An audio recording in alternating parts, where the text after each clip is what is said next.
唐公子，你四处奔走定是劳累，我为你泡了杯香茶，你可以先坐下歇息片刻。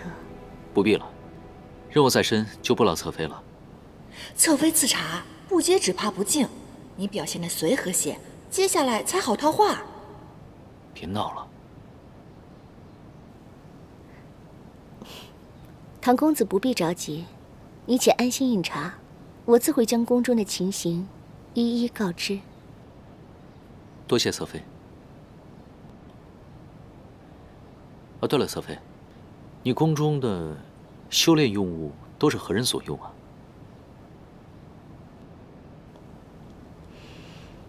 殿下酷爱修行之术，在巡游中与我结识，便将我强行纳为了侧妃。此后，他便常让我做一些修炼用物、灵文符咒与他使用。方才公子所见的净身符便是其中之一。不过，至于殿下为何要此物，又用作何处，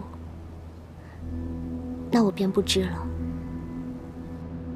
这个裴洛，表面上对将臣一往情深，背后却强抢民女。看来我们猜的没错，他就是狡言违行，这背后一定另有阴谋。那他所用的净身符，可否与我一看？同为术士，自该相助。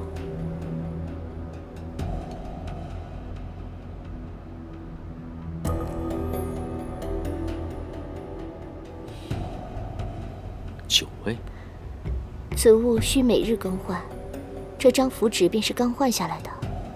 如若9位身中，定是每日悬挂于9阁之中。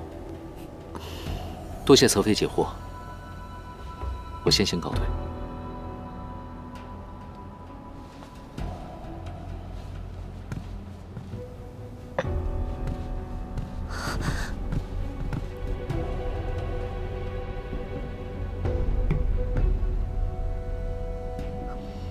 无妨，帝君，元旦，我们来日方长。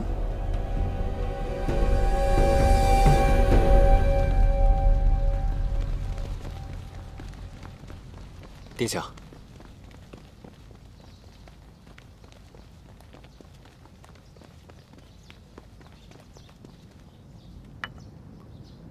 不知殿下身上一直所佩的饰物是为何物？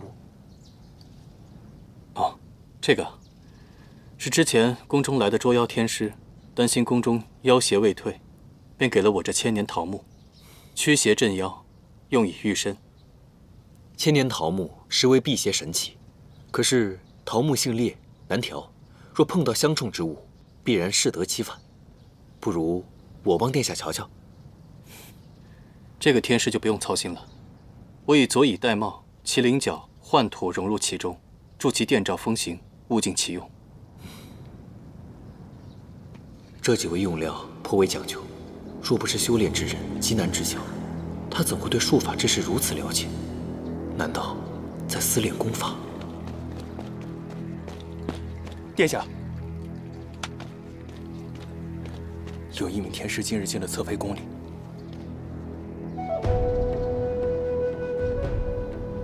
我还有些政务要处理，天师先自饮吧。殿下请便。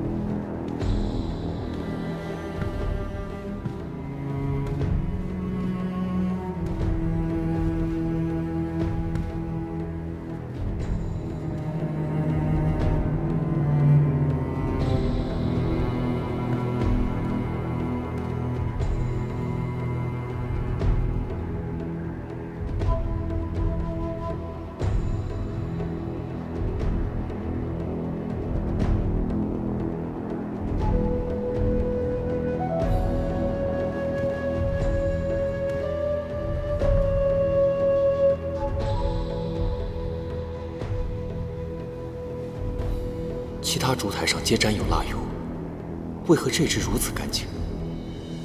除非它不是用来点灯的。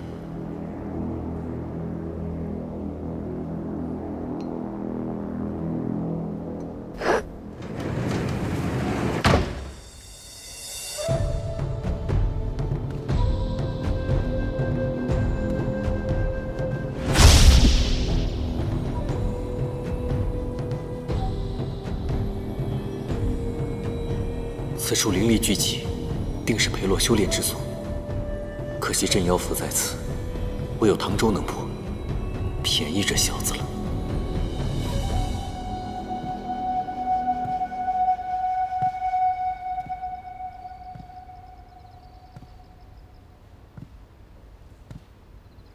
这酒不仅有草木粮食气味，还隐隐透出一股血腥之气。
我进阁前才发的信号，你来的倒挺快。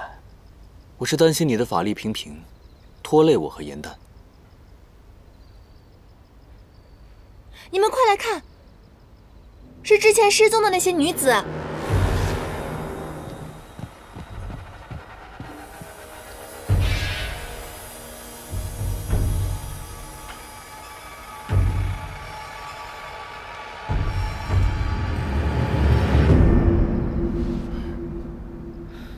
这些女子是被割喉放血而死，看来并非是妖邪所致，而是人祸。难怪那小子跑得那么快。放心吧，我已经在他身上设了追踪符。哦，那还不快追！哦。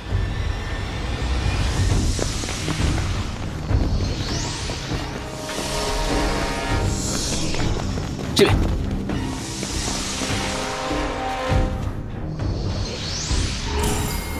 追踪符已破，他发现了。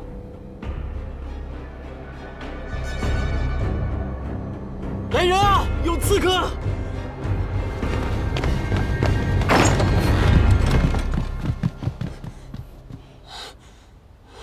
有刺客！刺客往那边跑了，快追！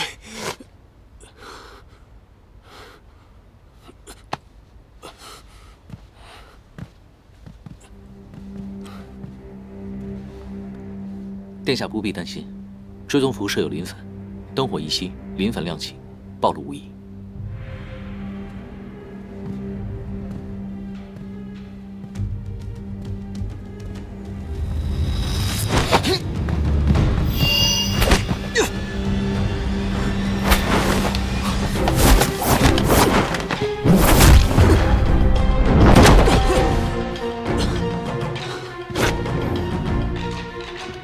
你果然在思练功法。你诈我！你虽为人，为祸之身却远胜妖魔，居然还以桃木符傍身，真是讽刺。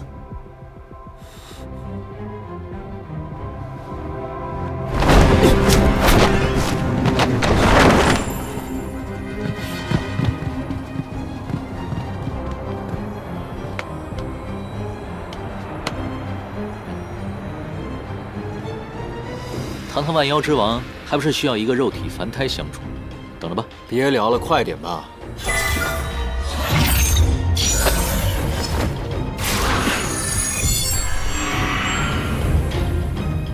哇，谢了。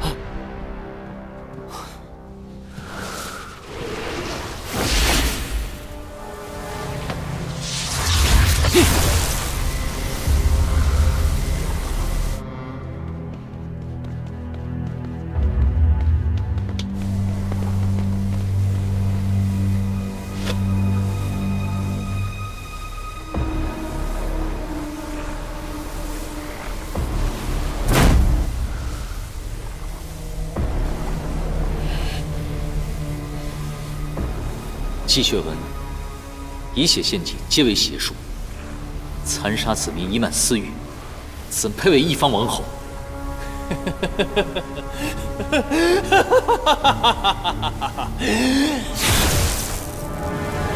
若有我，天下作甚念，有何要紧？若无我，又何来天下？你为了一己私念，屠戮生灵，陷害挚爱，居然还想把罪名赖在我们的妖的头上！你们身为天师，却携带妖物，道貌岸然，也敢智慧本王？哎，你可是整件事情的始作俑者，可别说把他打回真身这件事，与你无关啊！我与此话有何干系？多说无益。今日我身上这纹路，怕是要多加几道了。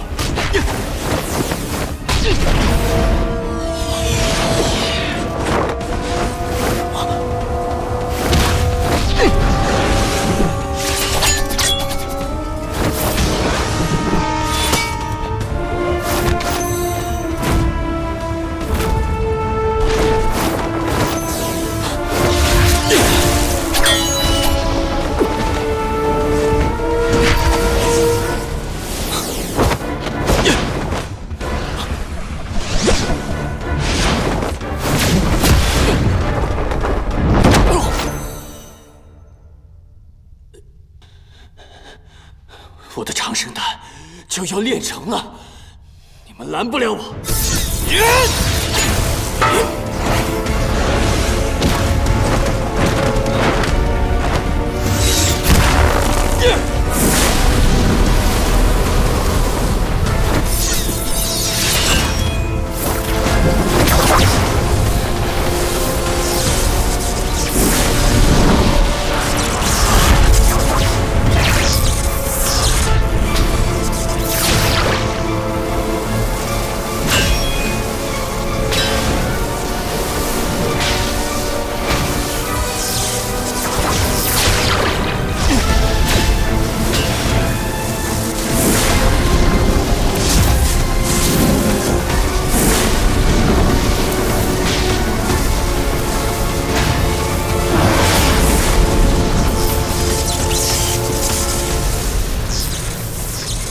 唐昭，你的不离锁对花有用吗？法术记下，你是花是人，我皆能将你召回。你要干嘛？我有办法了。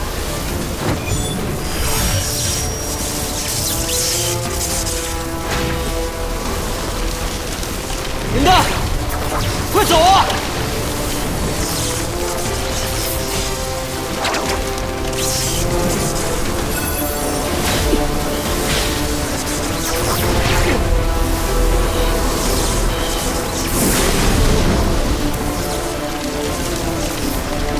一步。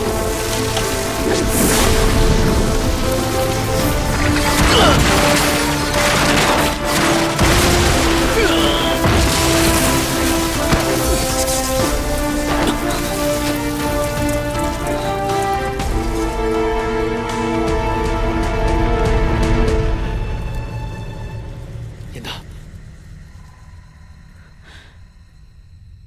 谁让你自作主张了？就该把你关在玉葫芦里。只要能为将臣报仇，这点花瓣不算什么。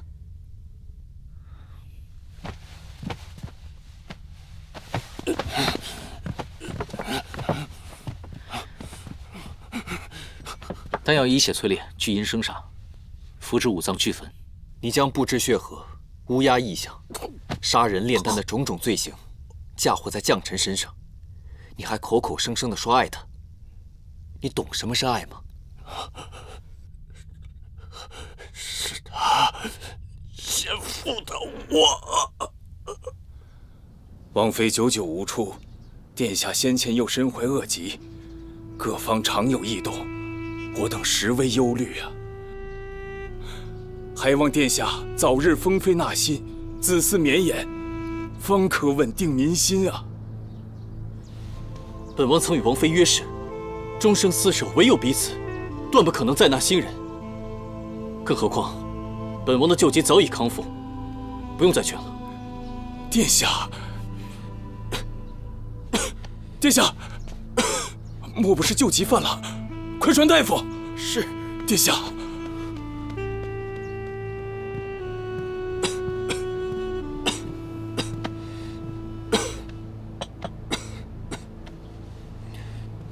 裴洛，大夫已言明，你只是一时心急，胸口淤痰，往日旧疾早已痊愈，你大可不必焦心。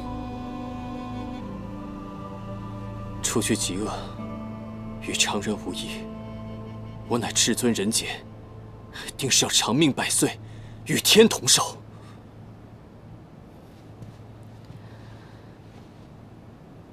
你为何还执念于长生？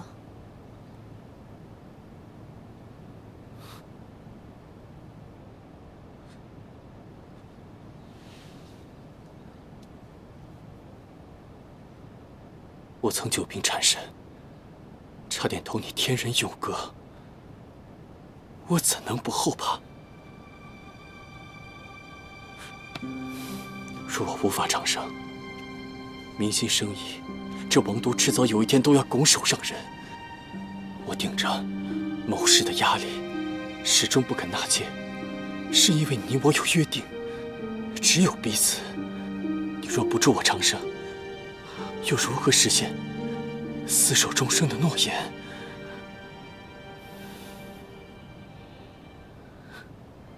江辰，再给我一颗神丹吧。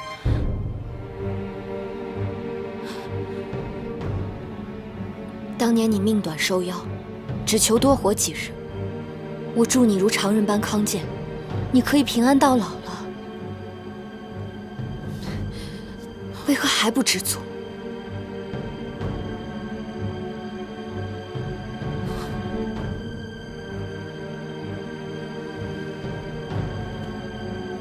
你是妖，你可以活千秋万载，可我纵然病愈，也不过寿命数10年。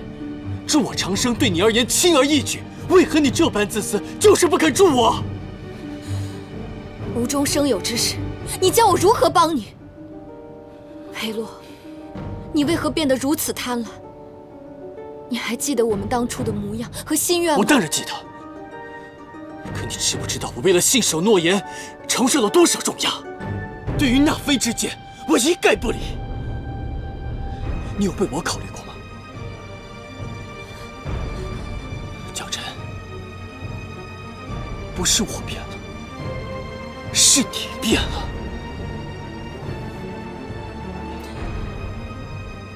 纳侧妃绵延子嗣，能安抚你的政局，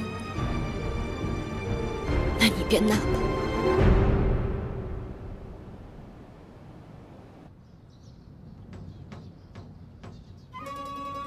啊，娘子，你我两情相悦，定当永结同心。啊，夫君，岂敢一片痴心，定当永不负心。娘子，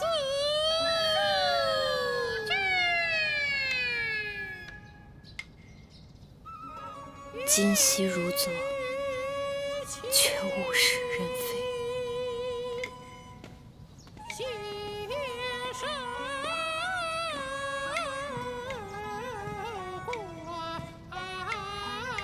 羽。这就是那位善修术法的圣德侧妃。这帮戏子的唱功极差，远不如你。不如王妃登台表演一段，给我们助助兴。我无法相助殿下，不配做这个王妃。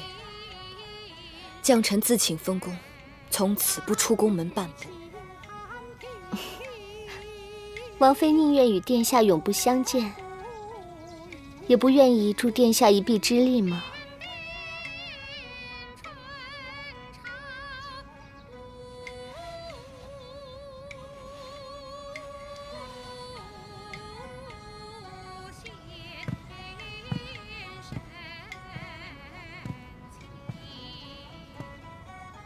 将臣，是你先违背了我们之间的誓言，日后莫要后悔。即便我困死宫中，也不后悔。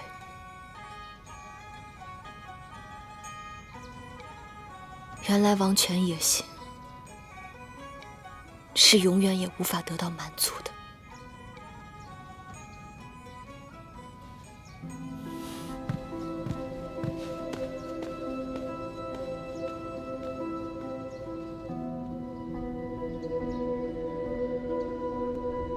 他为了你的王位，不惜暴露自己的腰身，顶罪自戕，甚至损耗自己的腰力，为你拦住了杀人炼丹的煞气。他做了这一切，怎么可能负你呢？他既然说爱我，却不肯助我长生，让我与他长长久久的在一起，那便是不够爱了。若不是他有心隐瞒，我又何苦练此功法？又何苦推他出来顶罪？明明是你执念太深，他并没有瞒你。这世上本无什么长生不老之法，你能活到现在，也不是因为杀人炼丹，而是因为将臣帮你寻了一样宝物，才可以让你延续性命。而你却不知天高地厚，不懂感恩，只知贪婪。此法物于你于他，是祸非福。昔日之言，今日终于应验。你什么意思？将臣为了你，向我多借了20年的光阴。这20年，他只求你快乐，而现如今，心愿已破，借主已丧，是时候该收回我的东西了。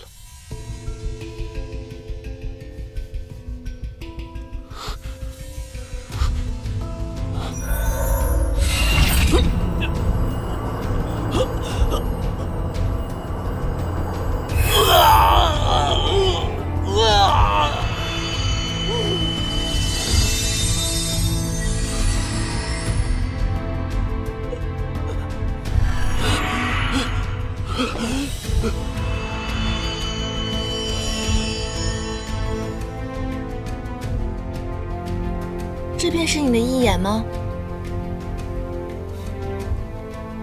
此物并非普通妖猿，他究竟是何人？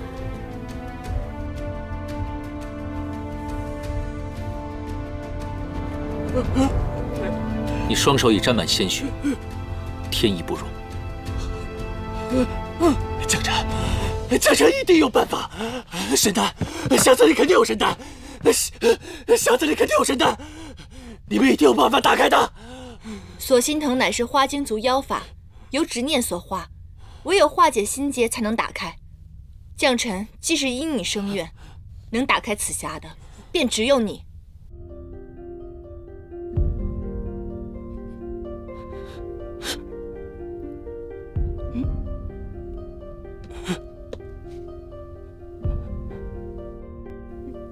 原来将臣想要的是心上人的一滴泪。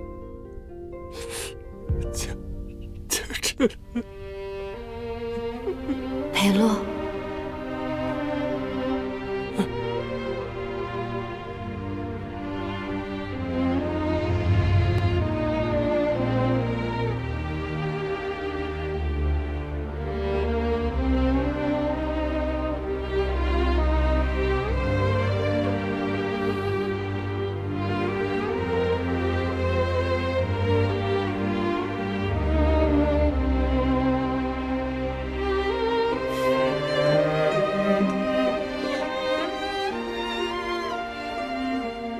封妃乃王公重视，你我早已登载史册，流传万世，为何还要学百姓做法？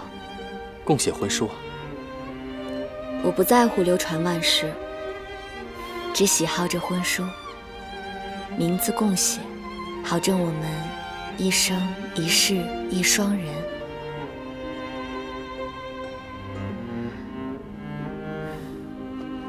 我可得把它好好藏好，万一哪一天你说话不作数呢？我一心解你病痛，圆你心愿，没曾想，却又给了你新的禁锢。自始至终，将臣心中只希望你平安喜乐。有朝一日，再与君共撑纸伞，相濡以沫。满目山河空念远，不如怜取眼前人。唯愿君心似我心，不慕江山只慕人。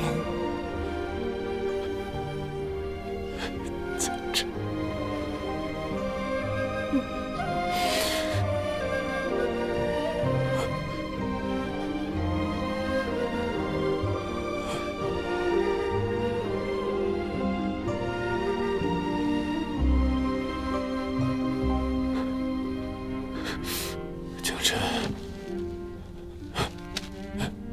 江辰，江辰，江辰，这花里还有将臣的最后一口真气，快让裴洛再看他一眼。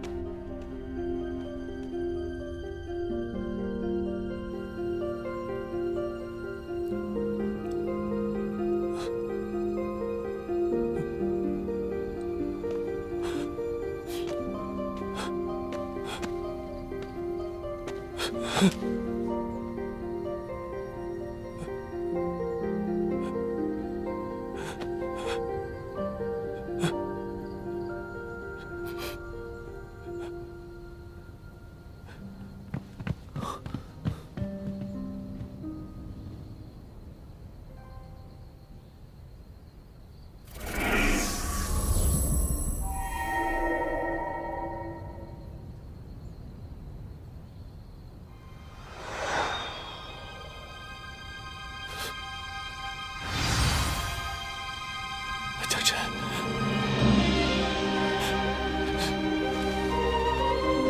江辰，我来晚了，我错了，我不求长生了。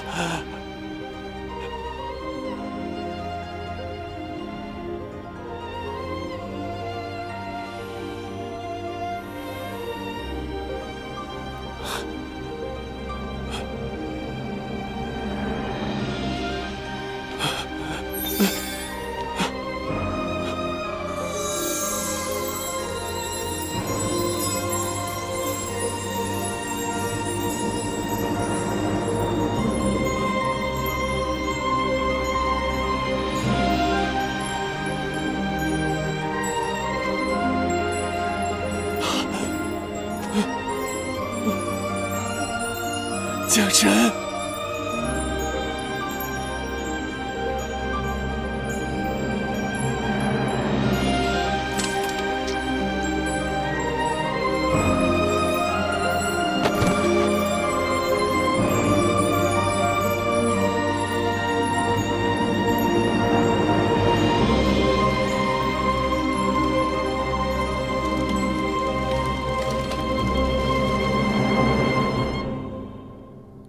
江辰，你的心愿已了，你安息吧。放心，我会记住我们的约定，我会替你好好看这个世界，历尽人世间的五毒六忘、七情八苦，写出刻骨铭心的戏本，感动三界四海。颜淡，你是否觉得我此般取回一眼，过于残忍？若是裴洛相信将臣，不该到这一步。相爱之人本应坦诚相待，不留嫌隙。倘若有一天，你发现我骗了你些什么，你会怎么做？山主大人也有对不起我的时候吗？那自然是要让你做牛做马，好好补偿一下了。方才我探了一下裴洛，以他的修为，不可能施展困住严丹的法阵。以他看四叶邯郸的神色，却像毫不知情。如此看来，伤严丹之人，与此案并无关联。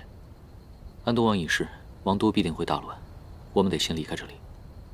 等一下，现如今我已经拿回一眼，我可以催用我的灵力，来化回严丹的人身。之前不都已经说过了吗？现在把它画出来的话，太过于冒险。况且我们来的时候是2个人，现在多出了1个，你觉得别人不会怀疑吗？一切等出去了之后再说。等等，方才在密室中，我察觉有一事奇怪，明明风力已停，我的花瓣却仍然飘去了丹罗炉顶。此路不凡，或许是其中藏有什么厉害的法器。神器里尘出现时会有万物席卷，烽烟立止之意象。说不定丹炉中藏的就是里尘，我们速速回去一探。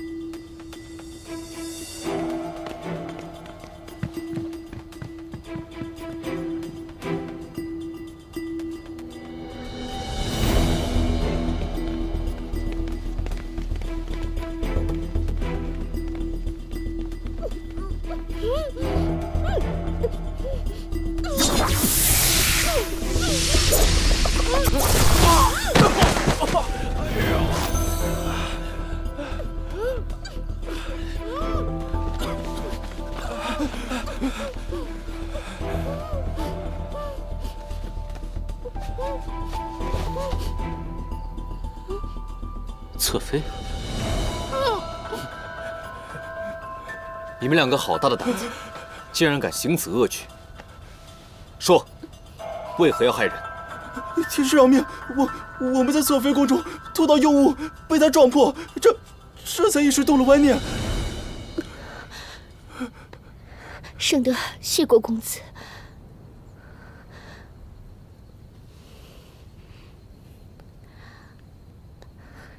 公子救圣德性命，圣德无以为报。我愿将我师门法宝礼尘赠与公子，以报救命之恩。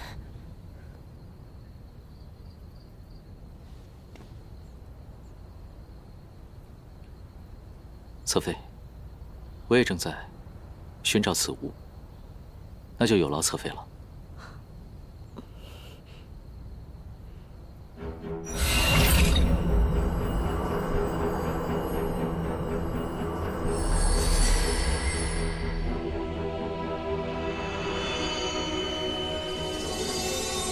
安都王不仅强行纳我为妃，还因发现了我贺心门的至宝礼尘，欲占为己有，屠我满门。此法器灵力不凡，依法施出，清风席卷，气无力止，万尘可散。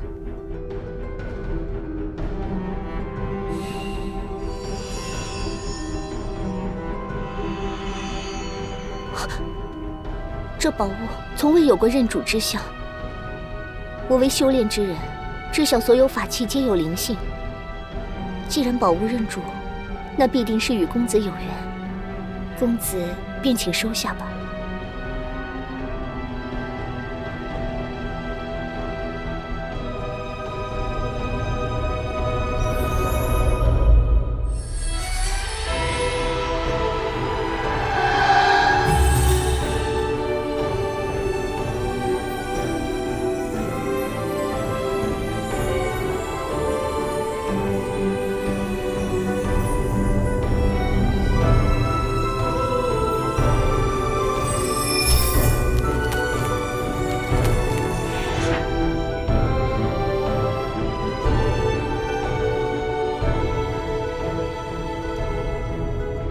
多亏有我，才未错失神器。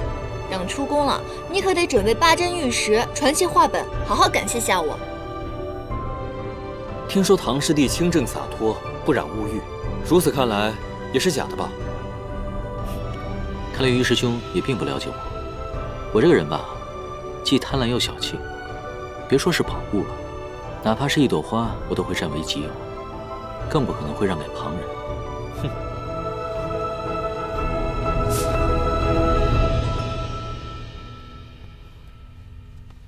此物需通晓玉器法诀，方能使出神力，不然便一如普通浮尘。安都王昔日略得匆忙，法诀应该还在我师门之中。不知诸位可否愿意多费些脚程？看来侧妃的意思是，只有我们送你回师门，才肯将玉器的法诀交予我们。安都王已死，也没有人再限制我的自由。我想重回师门，为师父守灵，只是师门路遥，去途艰险，我孤身一人，不免畏惧。此物与我有救命之用，多谢侧妃相赠，我定会护送侧妃回师门。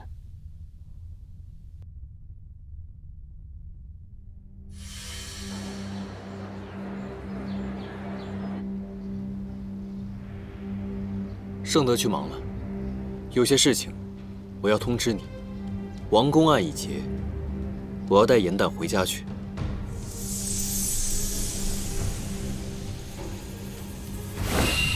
他秉性未清，还需继续教化。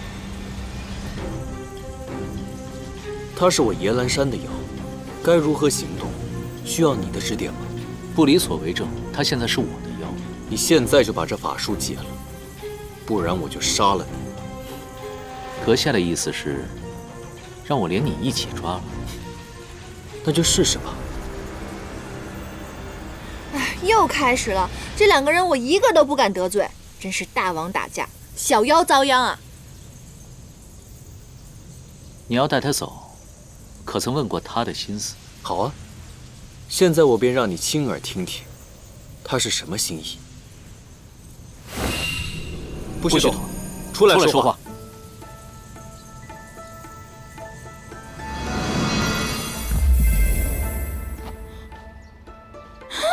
我终于变出来了！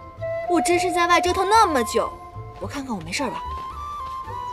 我这破竹子怎么还在？啊？在就在吧，在就在。放心吧，莲青依旧是倾力出尘。我得试试我的妖力还在不在。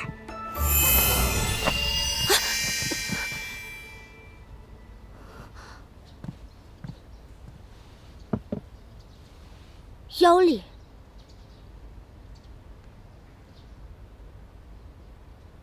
你是何人？为何在此？我是……他是我所抓的小妖，之前呢一直藏于我的袖中。听取了王公诸事，一人知晓你的身份。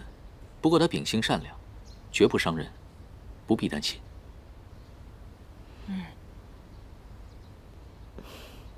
既有唐公子担保，盛德便没有什么顾虑了。姑娘，你叫什么名字？我叫严旦。之前多亏了你给我们线索，这才让我们把安都王的嘴脸给揭穿了。客气了，我还得多谢你们救我于水火呢。不客气，不客气，这是我们应该做的。严旦，唐周已经答应盛德送他回师门了，而且盛德这一路端茶送水，体贴照顾，相处甚好。我们两个就不必再次打扰了，就此别过吧。盛德是客人，不必劳烦他。我向来有严旦伺候，所以他必须留下。唐周，你忘了你身上的使命吗？你可谓是肩负重任，而且人妖殊途，就算再舍不得，终究也是要别离的。我相信，你懂我在说什么。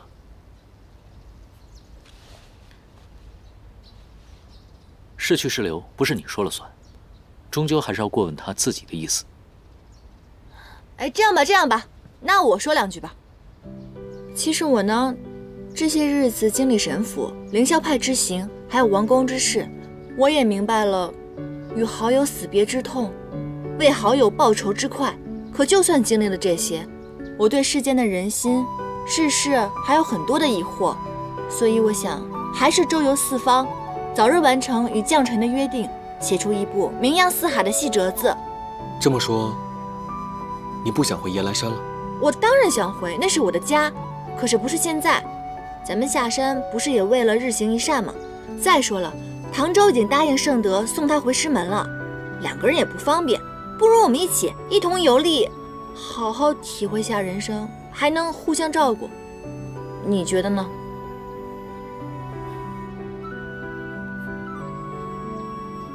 刚才不是你自己说的吗？会尊重他的心意。颜淡，答应你便是。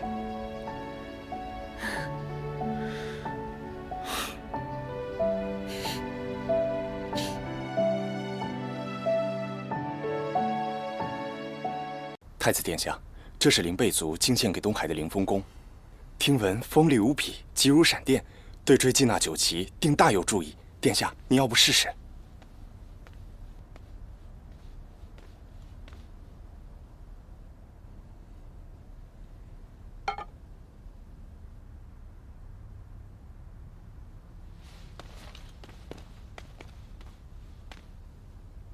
你今日如此反常，竟然主动来找我，定有缘故。说吧，找我何事？我的确找你有事。我知道，近几日你率军追杀于墨，想必你也知道他酒旗的身世了吧？于墨心怀挚爱，一心只愿追随心爱的人，畅游凡界，无心争夺权力。对于四海之主的位置，也丝毫不感兴趣。你这么做，只会引火烧身。若被其他水族知道了，反而会影响你东海的尊严。周兰，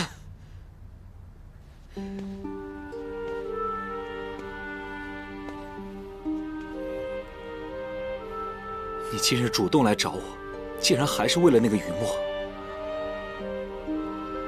你我在玄心崖相伴100年，你真的就一点都不了解我的心意吗？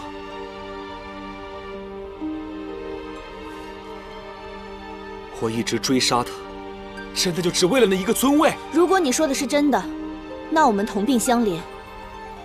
今日我再信你一次，也愿你信我一回。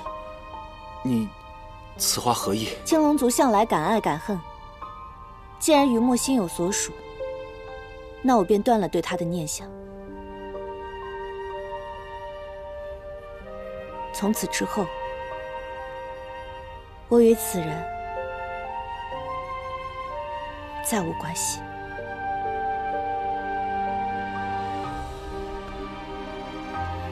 这一次，我定不会拖延推诿。我愿与你定下婚期，嫁入东海。此话当真？当真。南海和东海的联姻，想必你日后四海之主的位置，定做得安稳。但是，我不喜欢杀戮，只愿你放了雨墨，善待四海水族。从今往后，我便与你一心一意守护四海，伴你地久天长。好，我答应你，我不再追寻雨墨，我这就修书你父王，早日定下我们的婚期。那我便回南海，准备嫁衣，等你迎娶我。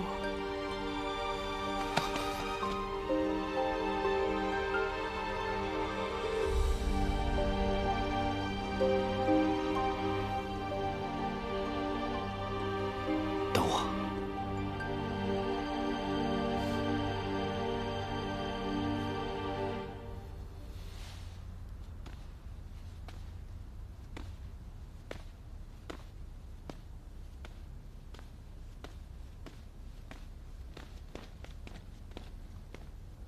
殿下，您真的相信赵良公主所说的话吗？我想信他一次，不过你还得通知我们藏于南海的人，时刻盯紧他们父女，有任何异动随时禀报。是。那酒旗，继续追踪，格杀勿论。是。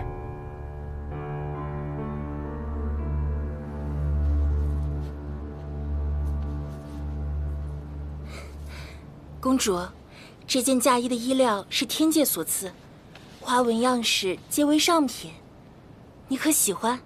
过于华贵，还是换了吧。我倒是觉得此剑甚好。父王。哎呀，父王，您来了，怎么不告诉女儿一声？想看看穿嫁衣的你。哎呀，想来只见你机灵骑射，英姿飒爽之貌，却未曾见过这副打扮。公主要来了。你病了？怎未听你提起啊？父王，其实我……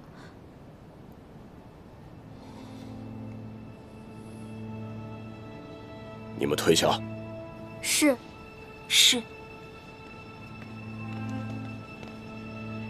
啊，你失了逆鳞？难怪如此虚弱。此鳞不仅是周身灵力所及，更是龙族适中之物。你大婚在即，怎会没了此物呢？有人伤重，我与他逆鳞防身。何等朋友，值得献出逆鳞？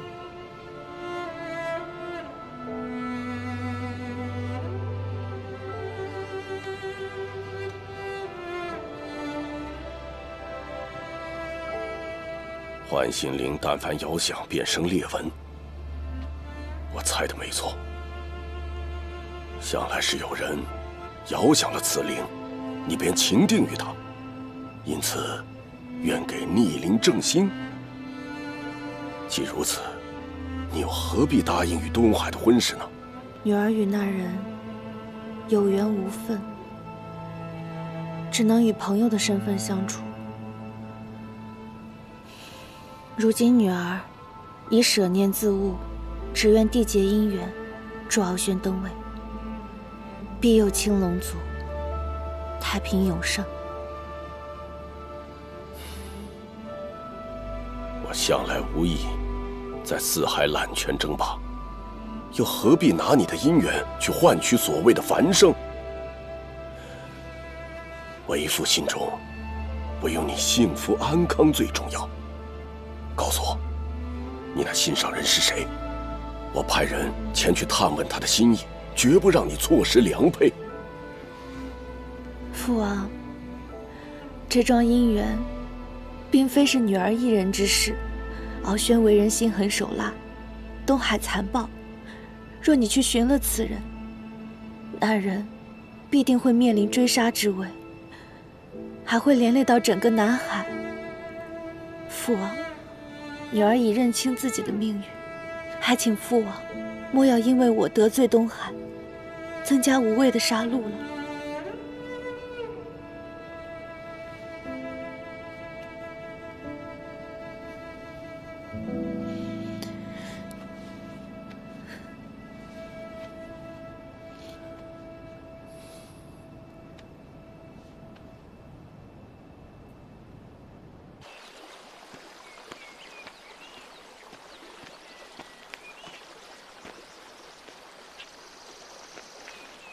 谢了。没想到，竟然让害你的人逃了，我真是心有不甘啊。没关系的，恶人自有恶人磨，没准绕了一圈还会落在我们手上。哼，又开始吹牛。云墨，我之前看过一本书，这书上写着，若是我们妖死了以后，我们的元神会脱离三界，飞到一个叫夜忘川的地方。若是元神可以忘记过往，成功渡川，便可落入凡尘，重新活过。说不定这样也好呢。说不定，将臣他已经变成了一朵普普通通的昙花，忘却了前尘往事，在世间自由自在的生活。他怎么可能心甘情愿地忘记呢？若是有来世，他一定还希望跟裴洛幸幸福福地在一起啊。颜淡，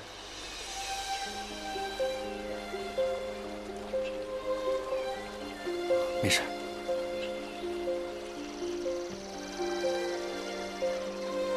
于墨，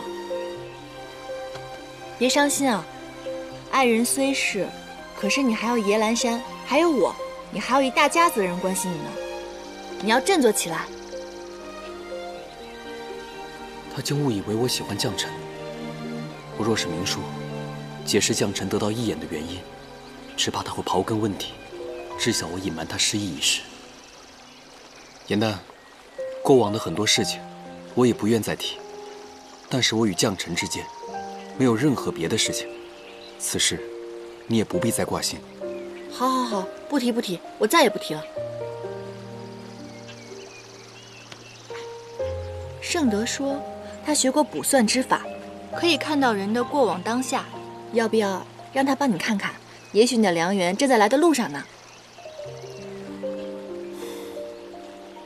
凡人修炼，怎可能通过往当下？他究竟是何人？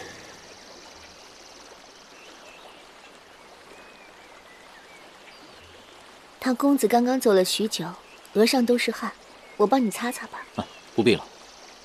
师门有戒，不得与女子亲近。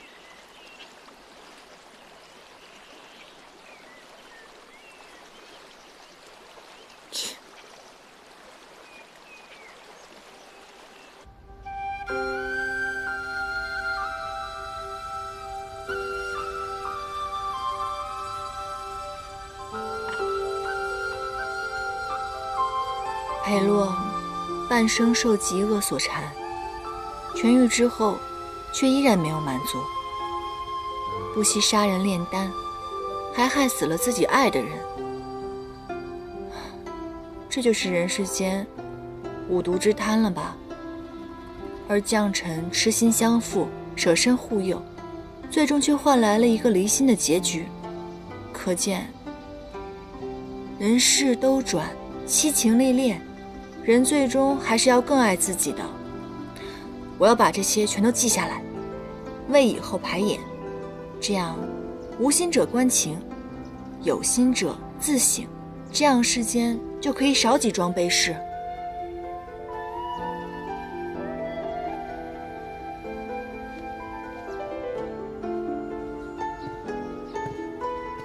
严蛋，哎，顺德，我做了一些小菜，你尝尝看。哇，这些美食好漂亮啊，我从未见过。顺德，你真是心灵手巧。你尝尝看。这些菜都是天界做法，你前世今往自然没见过，只是一些家常小菜罢了。你要是喜欢，以后我每日都做与你吃。这味道，我怎么感觉在梦中好像尝过似的？你喜欢就好，多吃一点。嗯。严丹，我初来乍到，与谁都不亲熟，心中实在是寂寞。唐公子救我于危难，我却不知他有甚喜好，难以还报，实在是很焦心。我只能来请教你。嗨，真的，他这个人吧，喜欢整人、翻规、欺负弱腰。别看他表面温文尔雅，内心非常的黑暗。上一次他就开始整，这些似乎都是一些寻常小事。你可知他有什么特别的喜好？特别的喜好？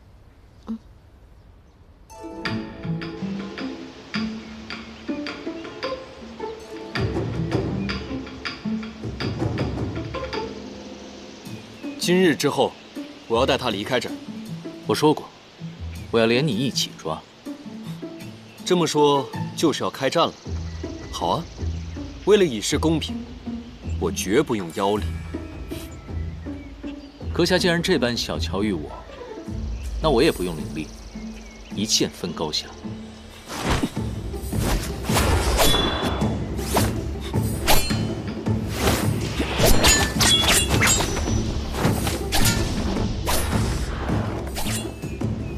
哼，据我多日观察，果然没错。唐州此人性情执拗，爱好打架斗殴，什么事情都要分一个你对我错。你看，这不就开始了？唐公子比武习剑，乃上进之举。我倒觉得颇有魅力。这难道就是情人眼里出西施？果然爱情让人麻木。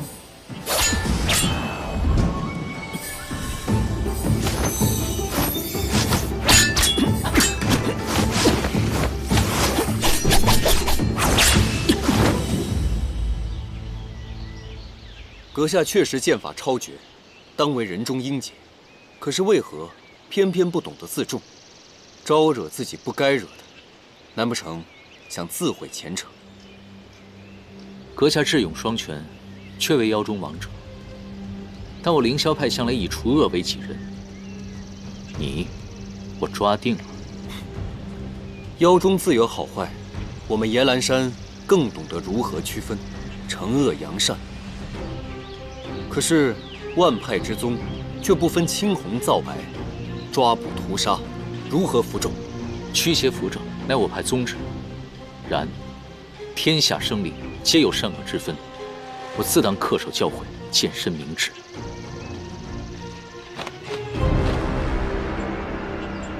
还来？等一下！别打了，别打了，别打了！严旦，你想干嘛？你想干嘛？你，万妖之王，野兰山山主。你呢？堂堂未来凌霄派的掌门人。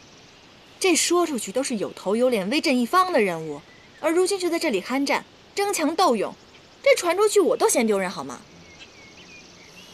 他竟然是凌霄派未来的掌门，此派掌门向来灭情绝爱，那他……不过我已经想到了一个万全之策，既然你们两个难舍难分，不如以后我们便一同行动，如何？唐周他身上有顽疾，需要集齐4大神器才能救他的命，不如我们本着仁义之心帮他一把。当然了，你呢？作为回报，你日后若成为掌门人，不可以随意进犯我们野兰山，如何？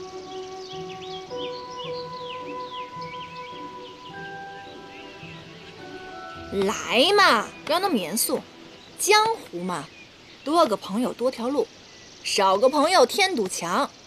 再说了，此番我们人妖合作，必成佳话，也可以缓解捉妖师和妖之间的矛盾，这伤亡也会减少。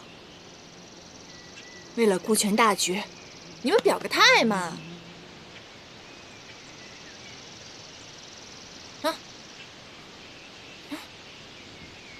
好，绝不祸害凡间。必定善恶昭彰。好，既然如此，我们日行一善小队正式成立了。哎，现在大家都是伙伴了，你天天拿那个不离锁拴着我也不是个事儿啊。你不如帮我给他卸了，也算是博一个合作的彩头嘛。来嘛，化干戈为玉帛，以证你的诚心。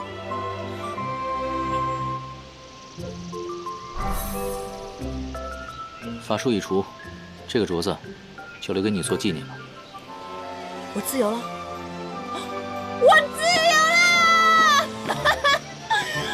我自由了！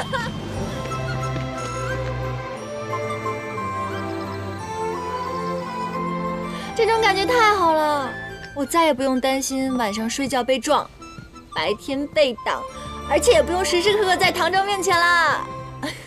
解了这法术也好，这样于公子心里应当好受一些。于墨，他怎么了？这几日来，你与唐公子走得近，我见于公子常常独自行走，凝望着你，神色甚是寂寥，大概是觉得受了冷落。被你这么一说，好像还真是。最近他的情绪郁郁寡欢，我每每关心的时候，他都说没事儿，而且他不承认他喜欢将臣。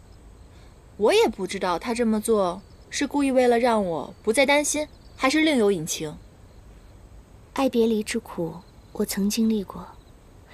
毕竟他是你的山主，自然不愿意在你面前展露脆弱的一面。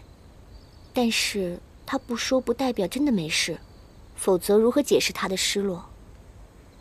既然你们关系要好，你应当多陪陪他，别让他觉得寒心了。你说的有理，我绝对不能做一个忘恩负义的妖怪。不如明日我将唐州公子约出，方便你们与公子单独相处，你好好开解开解他。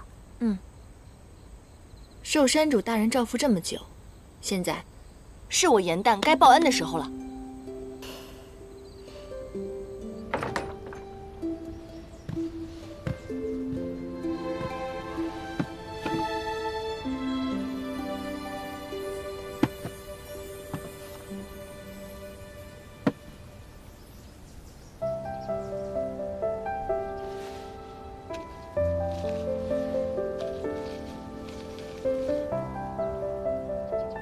莫伤悲，莫气馁。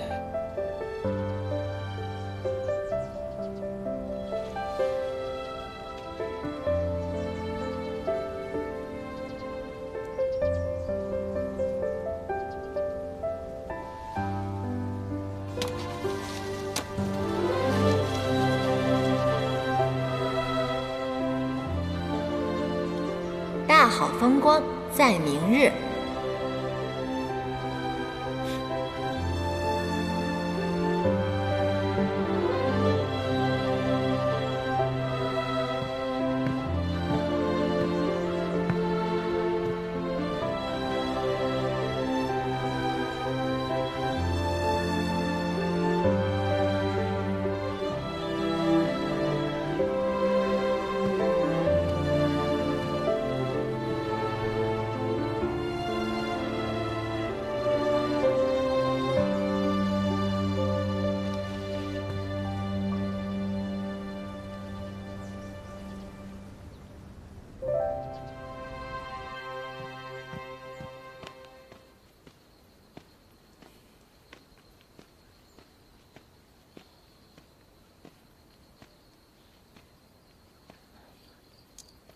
店中小二说，楼上有人寻我。公子见是我邀请，可是失望了。找我何事？生得偶然间得到一副未解棋局，久思未果，想请教公子一番。我不通艺术。怎会不通？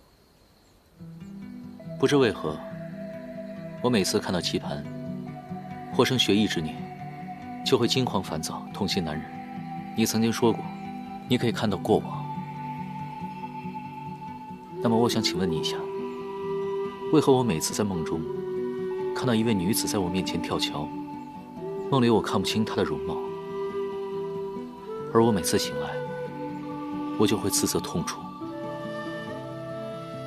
那可是我以前亏欠之人。你竟还记得他？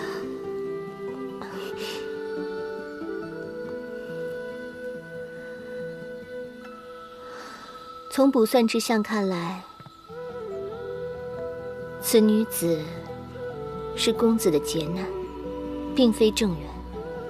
公子过往便是受此女所骗，负恨而死，因而现在才会发梦警戒，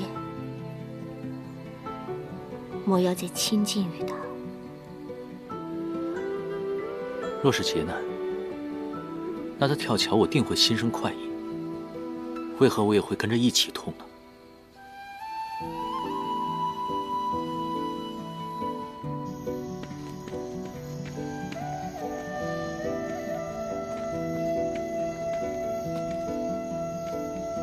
年轻，你来啦！白日在我的房间，你用了很多笔墨，写了那些美好的词语，是为了什么呀？你看，这些是我给你做的天灯。近来我看你心绪郁结，要是我对你不管不问的话，未免也太不仗义了吧？我听闻，凡人如果有烦恼的话，他们会把烦恼写在天灯上，然后放出去，这样烦恼就一并消失了。要不要试一试？来，你写一面，我写一面。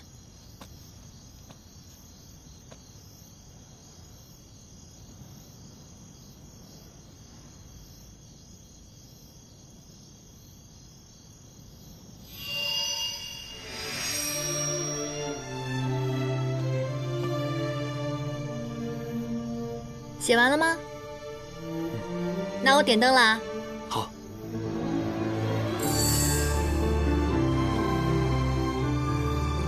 等一下。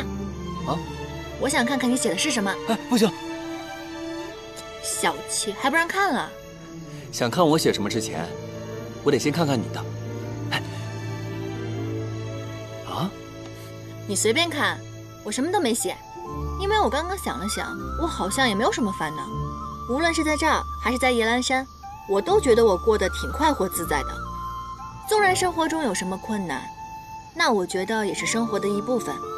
我不想忘记所有的感觉，我想记住每时每刻。既然我已经说了，那你现在可以告诉我你写的是什么了吧？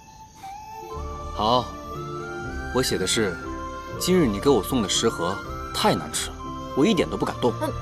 而且希望你的厨艺能够增长。就这？真没良心，那是我特意给你做的，好吧？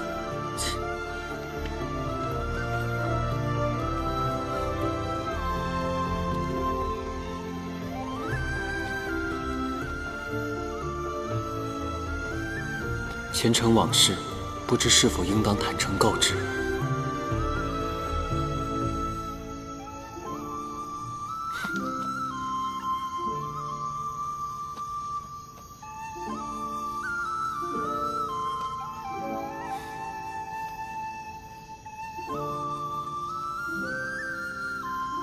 也许只有我瞒着你，你才会一直这般快乐。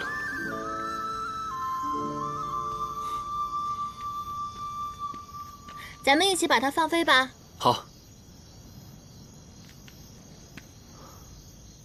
我再去拿别的。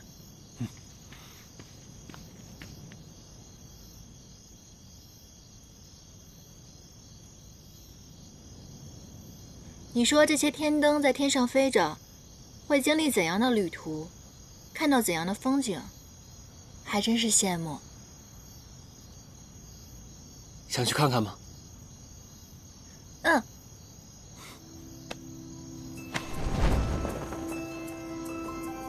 既然公子不通艺术，那圣德便为你弹奏一曲，怡情解闷。圣。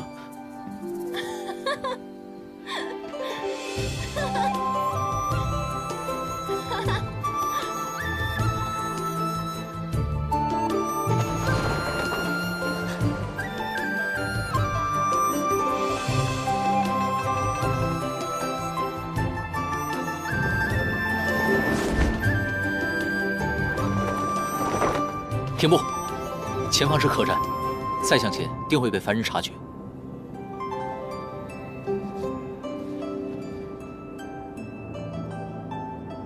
有我在，不会有危险的。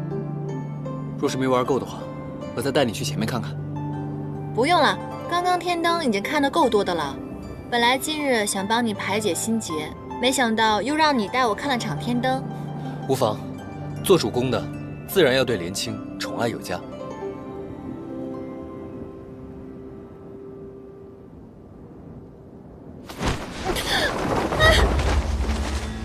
银蛋，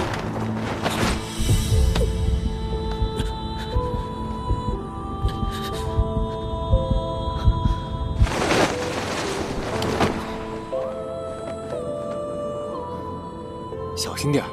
谢了。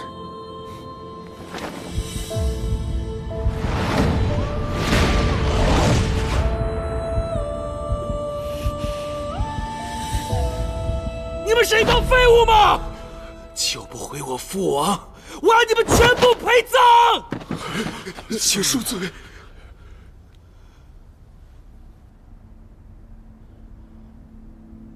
敖玄，父王，为父大限已至，回天乏术。唯有一事要交代于你，你要尽快与赵兰成婚，掌握南海势力，以固统治。父王您放心，孩儿一定承您心愿，统领四海，延续东海龙族世代荣耀。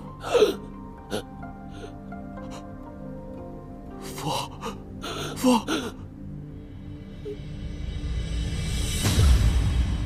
父王！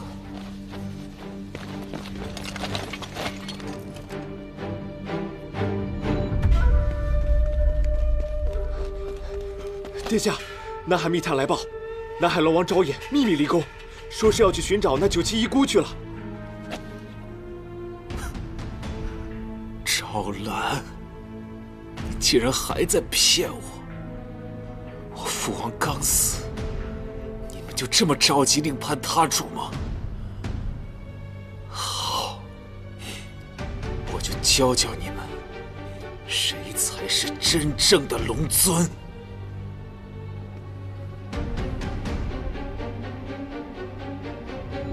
骑兵去南海迎亲。你这个是不是作弊了？哎，我严某人可是赌技超一流，夜来山头号圣手，愿赌服输好不好？你跟盛德就在这儿生活，我跟云墨去找吃的，吃完赶紧赶路。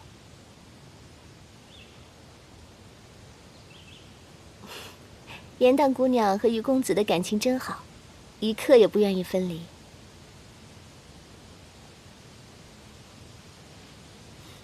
别误会，别误会，我对于墨那是忠心耿耿的主仆之情，是不是？于墨公子好生自在，可是四海即将因你而起浩劫吗？来者不善。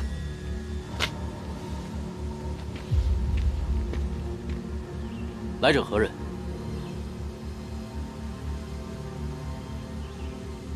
应元帝君竟然没死，天界称他云神仙士，难道是另有隐情？仙神罹难，不得无礼。仙神？谁呀？他呀？他是仙神？哇，盛德，你果然没有撒谎，你真的是大罗神仙啊你！行啊你！之前都有得罪啊，多多包涵，多多包涵。唐州竟是下凡历难的仙神，他到底是何人？尊驾，我乃南海龙王昭衍，老夫绝无违抗天条、阻碍历难之意，实在是事涉四海与家事，还请尊驾切莫插手。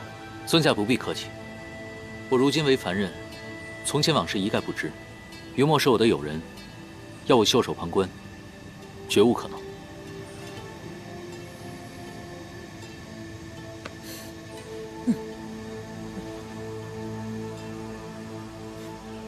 定是敖轩让你来取我的性命，如果真有本事，来取就是，为何还要给我冠上一个危害四海的罪名？哼，我要你人头何用？老夫要的是四海安平，更要我女儿一世幸福。你是为昭兰而来？昭兰答应婚时，下凡之后，借兵将婚期一拖再拖，如今愿意出嫁后，更是郁郁寡欢。我才知道，他竟想牺牲自己终身幸福来换取你的安宁。你可知，逆鳞不仅是翼尾龙的通灵至宝，更是通婚时用以交换世中的信物。你既接受了逆鳞，就该对他负责。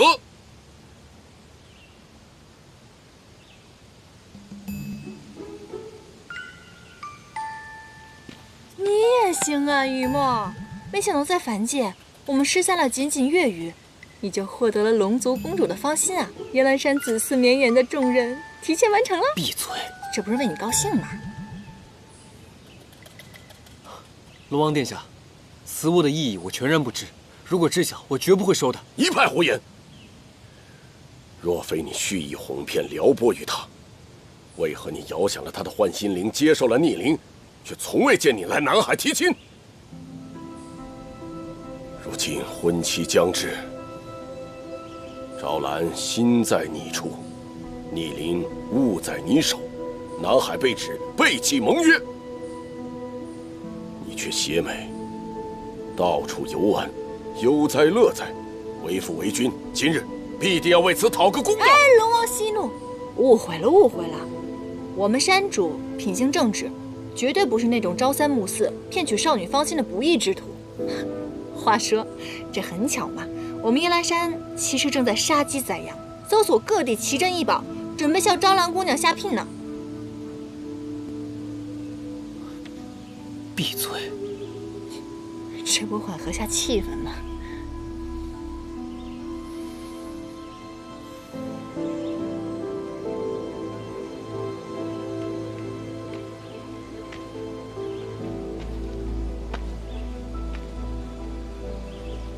事到如今，我必须到南海见招兰一面。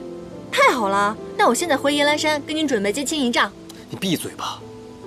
我从来没有说过我要娶她。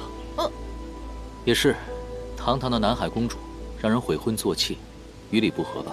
不是那个意思，我跟招兰绝无可能的。况且我早就有心仪之人，我跟招兰也从来没有任何越矩的行为。果然还是忘不了将臣。他将此逆鳞赠送给我，就是为了救我性命。现在我才知道此物的意义。在这个时候，我必须要把逆鳞还给他，并且告诉他我真正的心意，不可能让他因为我的安危而错嫁不爱之人。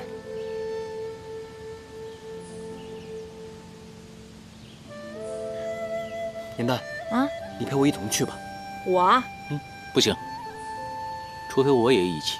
不可！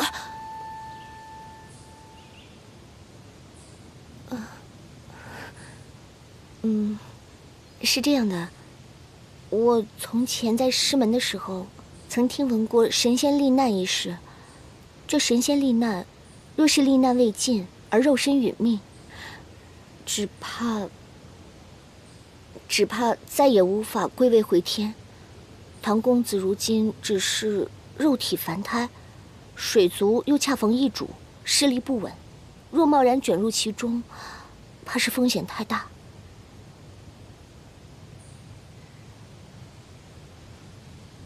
不要紧，昔日我遇难之时，相救的小仙曾和我说过，我仙衣破损，若无四大神器修护的话，早晚仙里会外泄而死，所以我早已无所畏惧。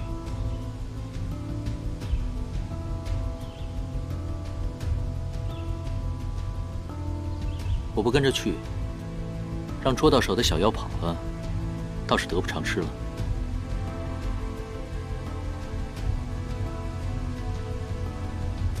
那行，要不这样吧，咱们4个一起去呗，先解决了于梦的桃花劫，再送顺德回师门，这样行了吧？赞成。赞成。正好我在师门的时候，会一些修习补元之术，能助唐公子稳定些许仙力。帝君下凡罹难，若无仙衣保护，神器御身，必会神形俱灭而亡。除非他再服下半颗邯郸之心。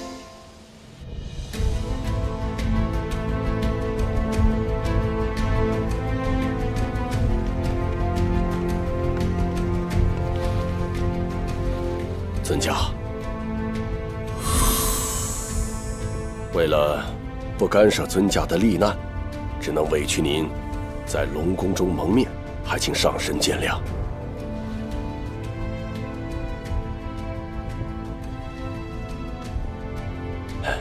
老夫的家事，竟然还要劳动尊驾，实在是让老夫惭愧不已呀！请。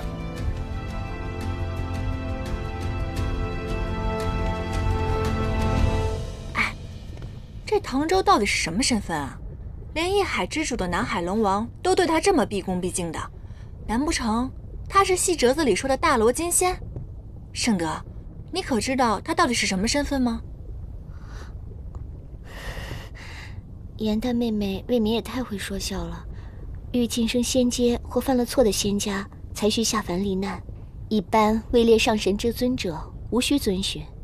天界谪仙众多，身份尊贵者芸芸，我们不必费心猜测。哦，圣德姑娘，懂得还真多嘛。颜淡，我听你这话的意思，我这个靠山啊，你算是靠够了，要不然换个新靠山靠靠。哎呀，此番游历，我总算懂得了一个道理：求人不如求己。再说了，我就算要找靠山，当然是主公这种亲切的靠山啦。聪明。走吧。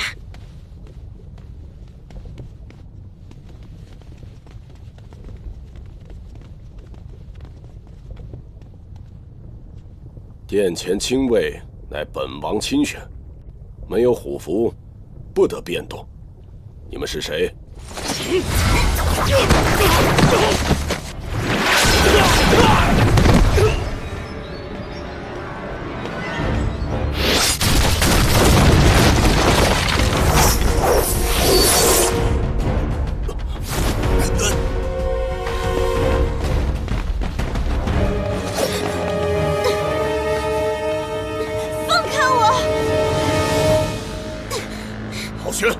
放开我！昭衍殿下莫怪，我东海仪仗队久待数日不得入门，本王只得亲自来接我的王妃。父王，他早在宫中安插了自己的人，你一走，他便带兵攻入殿中，大开杀戒。敖玄，你住手！敖玄，你虽继位东海龙王，我也是南海之主。今日你带兵攻入我南海，杀我亲卫，掠夺我女，我是天条，无视天规。昭衍，你暗中私会于墨，还让这贼子于墨率其亲信闯入南海，欲抢我王妃。我出兵相助，接管南海，是理所当然。帝尊又奈我何？哼，敖玄，你不要狂妄自大。幸亏我及时发现昭兰的心意，没有酿成大祸。即便她没有心上人，我也绝不会让她嫁给你这般残暴狠毒之人。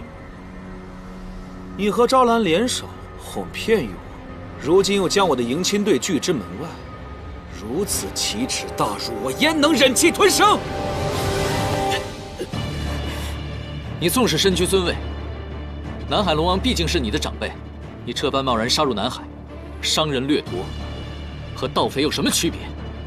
我继位龙王，乃是四海之主，凡界之中以我为尊。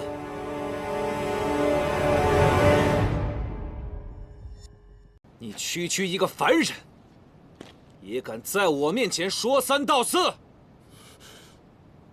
哎，龙王，这位龙王您别生气啊，误会了。我们这次来呢，就是为了您，还有昭兰公主的婚事前来的。我们不是来抢亲的，是来和解的。这样，您先把昭衍殿下放下，有什么话咱们好好说，行吗？又是你，无知小人！你要杀的人是我，与众人无关。岳母哥哥，可以，只要你于墨自废灵体，然后跪下来向我求饶，我就放了他。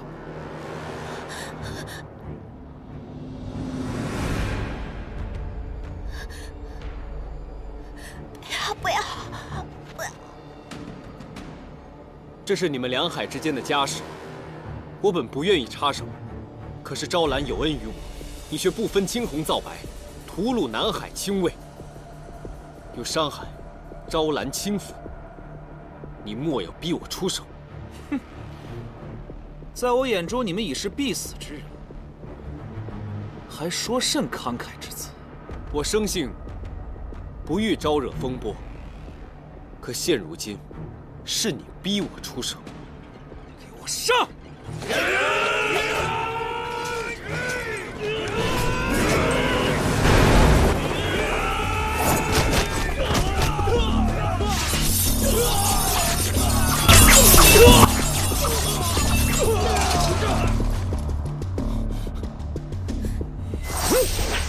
小心！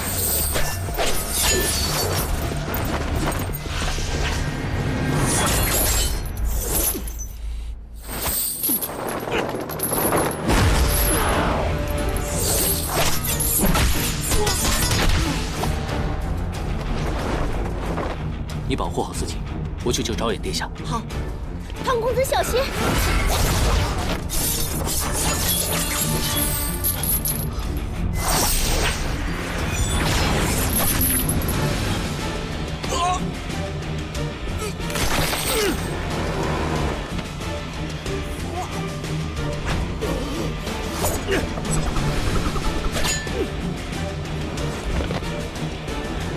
我来。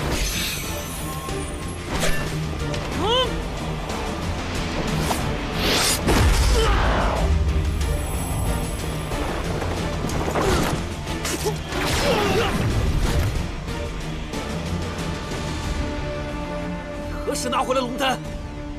水火之王，四海之主，他是九旗。九旗竟然还有血脉存于世间，他竟是九旗之后。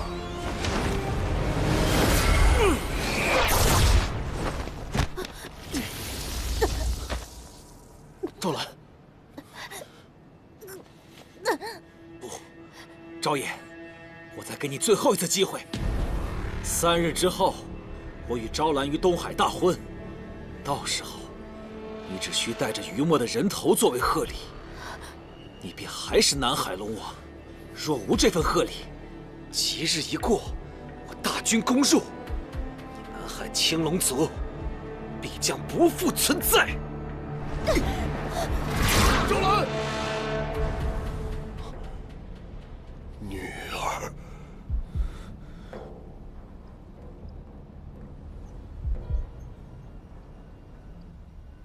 龙王跟谋士已经商议了2个时辰了，有什么结果了吗？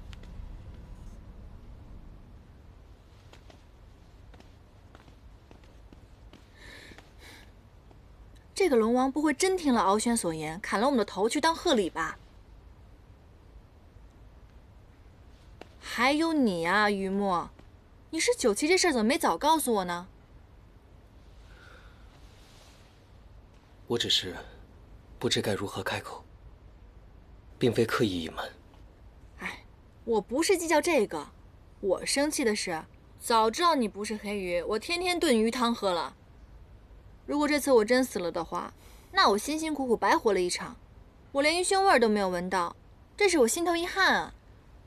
若昭衍殿下真要砍于墨脑袋的话，你觉得我们还有机会坐在这儿吗？敖轩为了逼婚大开杀戒，将南海之首视同微末草芥一般，可见其品性暴戾。若真奉此人为尊的话，这四海日后恐怕就只有敖轩一人为王了。可昭兰公主还在敖轩手上，我们在此是祸非福，实难揣测昭衍殿下如何计量。敖轩虽继位龙尊，但他的功力尚浅，只是那金钩法器对于墨颇有针对，杀他不难，但有昭兰之命为之。如果杀了他，这四海必定会大乱。唐公子说的极是，如今九旗之力一显，四海震动，西海、北海必定人心惶惶，这桩家事恐会化为兵变。唐公子，你身份尊贵，应以避难之事为先，实不宜卷入其中啊。圣德姑娘，你说自己是偏门小派的术士，可现如今，你却上识天条秘辛，下察四海变动，还致电起我们来。姑娘的法力和门派，我可真是好奇啊。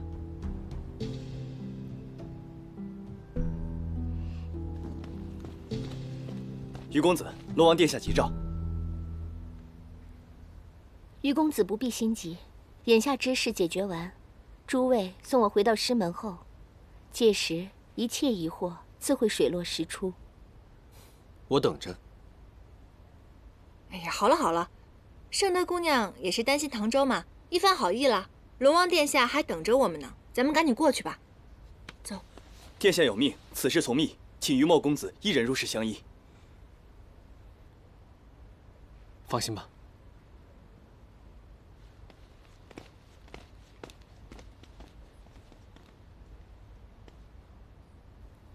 若要得邯郸之心，必得先除去此人，以我的功力杀不了他，须得找个帮手。殿下的意思是要我将敖轩取而代之？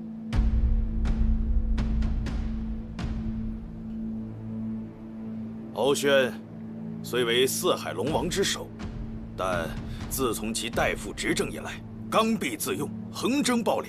继位之后，更是变本加厉。今日之辱，如若让步，来日之南海，未来之公主殿下，只会是滔天之祸呀！让我救回昭兰，自然是义不容辞。可要我以九旗的身份带兵起义，此事绝不可能。东海虽兵力强盛，但白龙族的能力气魄却始终难以服众。如今九旗重现，只需振臂一呼，其余三海必能团结一气，推翻敖轩的暴政。是，九旗是水族子民心中的英雄。没错，唯有九旗可以使其余的龙族诚心信服。正是。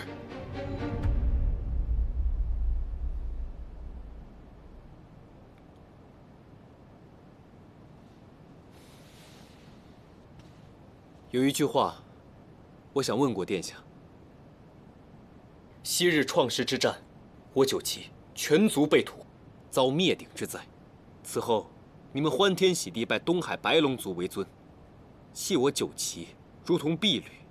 可现如今全是僵尸之时，又盼我前来相助。你们可曾想过，如此厚颜无耻，会遭天下人耻笑吗？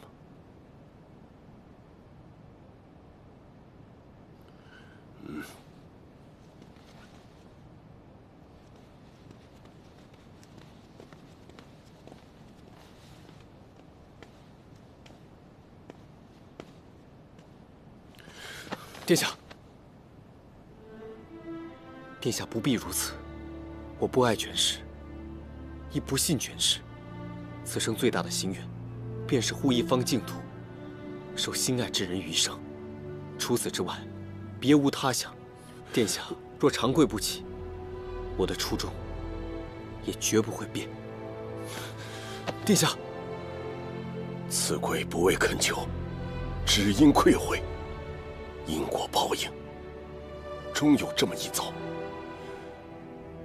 玉墨，如若我告诉你，昔日九旗灭族是他人陷害所致，你本该就是四海之主，他们本该就是你的子民，这方净土，你要不要护？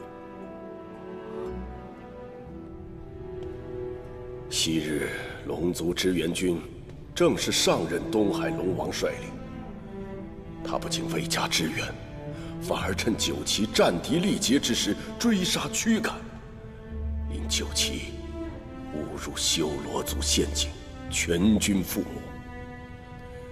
之后，他上奏天界，顺理成章成为水族之首，罪证应该在东海龙宫。只要我们推翻敖轩，取得证据，九旗灭族真相便可水落石出。你已是名正言顺的四海之主。于墨，你回来了，怎么聊这么久啊？我看你脖子没事儿，难不成龙王想让你当上门女婿？哎，怎么了？你没事吧？有莲青在我身侧，实乃一生之幸。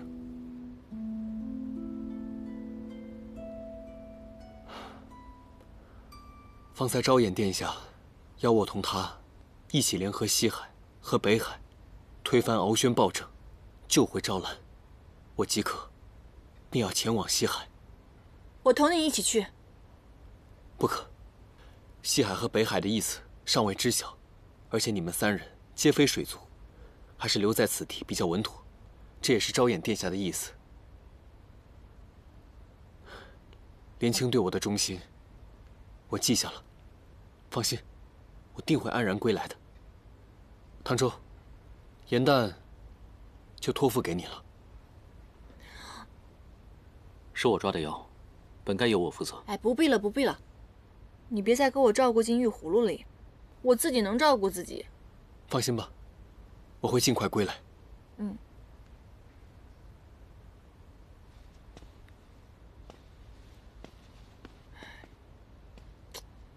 你说云墨去一趟西海，会不会又拐回一个西海公主啊？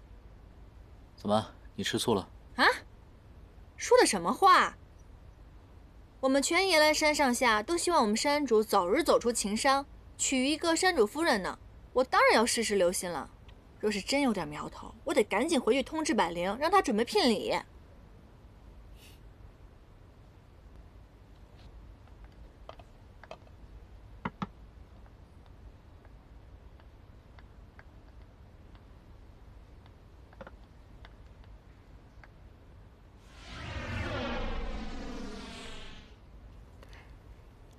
这味点心名为月见糕，所用食材皆为南海奇珍，最宜进补，巩固本源。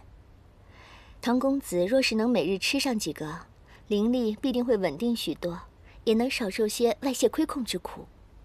凡人的寿命不过100年，你以10年修炼之力注入糕点当中，只为了缓解唐州猎魂的痛苦，你把唐州的救命之恩看得也太重了吧？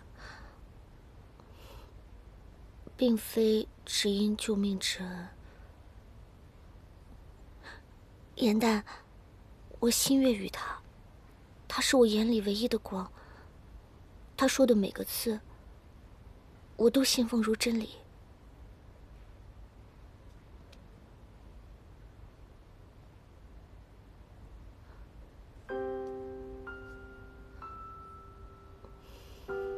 你为何这副样子？难道你也心悦于他？怎么可能？我连7情6欲到底是什么，都还不太清楚呢。可是你们2个不是才刚刚认识的吗？我不是说过，我能看见人的过往当下吗？以前我们在天界为仙时，我与他厮守了一世。这是生生世世注定的缘分。难道爱真的是命中注定的吗？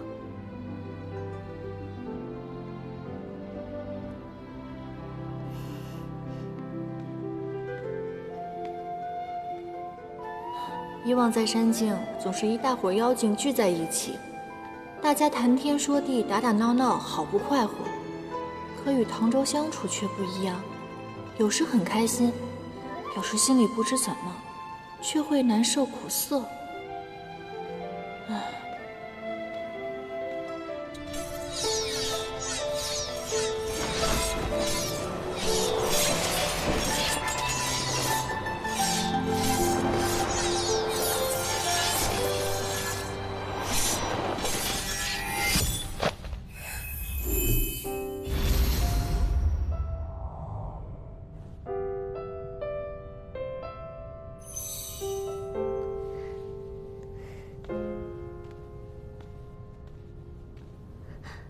有劳。无妨，我愿意一直为公子掌灯照亮。这是我亲手做的，你吃了之后便会少受些仙力外泄之苦。我早已经习惯了，不劳圣德姑娘多费心。我一定会治好你的病痛。做都做了，尝一个吧。不必了。严旦呢？他知道了月见糕的方子，去龙宫外的峡谷采药了。或许是想亲手做给于公子尝尝。宫外峡谷漆黑一片，很是危险。我现在去找他。这糕点，我回来再用吧。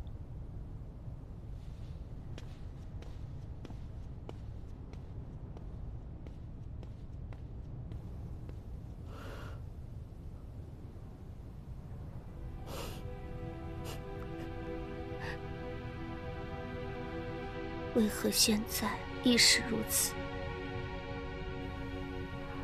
只要有他在。哪怕我倾尽全力，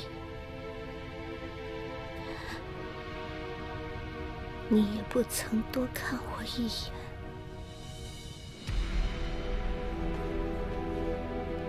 这么深，也不知道我的真身能不能支撑得住。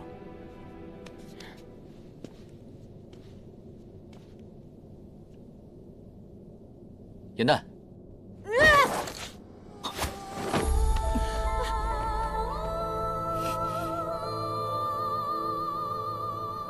愣着干嘛？拉我上去啊！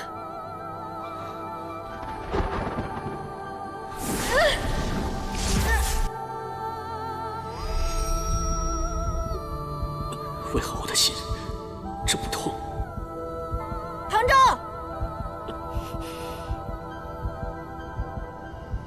唐周，严淡！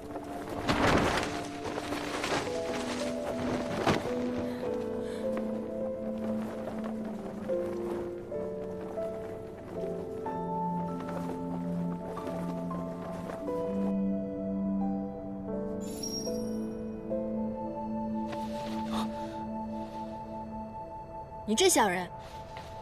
我刚刚在上面明明挺好的，你非要喊我，喊我不说，还故意松手，安的什么心啊？我并非有意松手。刚刚那个场景，我梦到过很多次。怎么可能啊？你一个捉妖师，怎么可能会梦到我一个莲花精呢？自恋什么呢？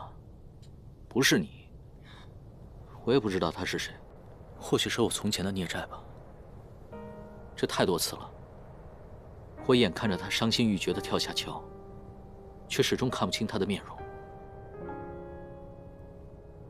可能是你喜欢的女子吧，我经常在画本看到，说是以前亏欠的情缘，如今便要再续。口口声声说要摒弃情爱，结果呢，你却念念不忘。看来这凌霄派的掌门你是做不成了。或许你梦中出现的那个女子是圣德？不可能！怎么不可能？圣德曾经说过，他跟你厮守了一生呢。我自己的心，我自己最清楚。你要裁好了没？裁好了，我们就上去。这水母散落的光绪便是药引，只可惜招也太少了。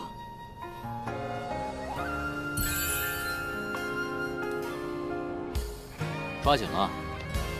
都怪时光风逝，红尘沙里吹向你，心字涌入潮汐，频频问起，情之所寄，只怕眼角泪滴，一次融掉你背影。我的知情，我的誓约，我的全部都偏向你。数着春秋来去，一往而深，向你迁徙。美在春香人静，尘埃落地，仍有期许。听闻酿成佳句，两人美景总相依。风凉半醒，冰声一地，不妨四月大梦不息。就往浮云皱皱。这下收集够了吧？够了。你这般费力，为的就是给于墨做糕点啊！你未免太小看我了吧？我改良了月见糕的方子，食之不仅可以巩固修为，功力能够有所增进。若是大战的话，赠与南海的士兵也好有助益。想的倒还挺周到。干嘛？圣德不是给你做了很多吗？难道你眼馋了？我能看出来，圣德其实很喜欢你，他时常跟我聊你的喜好，担忧你的病症，而且他在糕点中加入了自己的灵力，使药效加倍。若知他有此执念，我早该与他说清楚。有人如此在意你，难道你不会感动和开心吗？若是有喜欢之人，他无论做任何事情，我都会心生感动；若不是钟情之人，无论他付出再多，那便只会是负担。你这么言之凿凿的，难不成你动心过？喜欢一个人是什么样的感觉？是甜的还是苦的？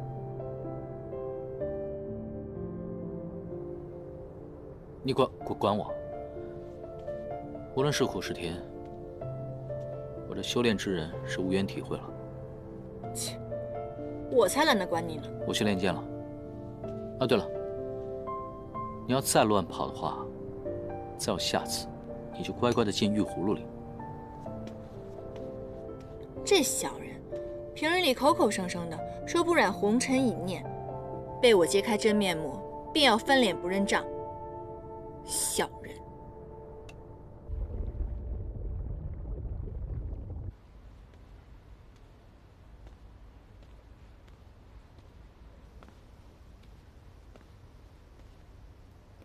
南海的实力仅次于东海，敖轩能够如此蛮横，若无作为，日后唇亡齿寒，我这个西海龙王的位置怕也是不好做了。不过，有9旗的后人率军，此事可成。啊，这么说，您便是答应了。那现在位于北海了。北海墨龙族子嗣单薄，前些年病逝后便再无新主了，皆是一些弱小之族推选了个领袖出来。若要调兵，必经北海，需要他们的应承才行。这位新推选出来的北海领袖，常年都在天界任职，甚少回来，且脾性怪异，对名利兵士皆不感兴趣。此战迫在眉睫，这该如何是好？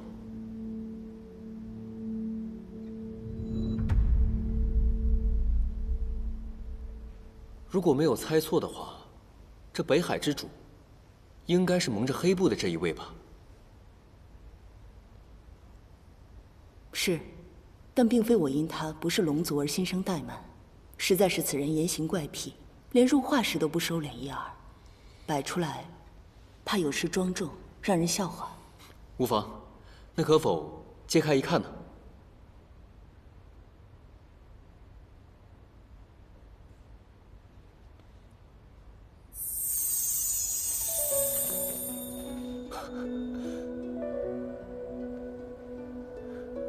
贤侄，啊，你这是？啊，不知您可否借我笔墨纸砚一用？如若收到我的亲笔信，此人定会前来相助。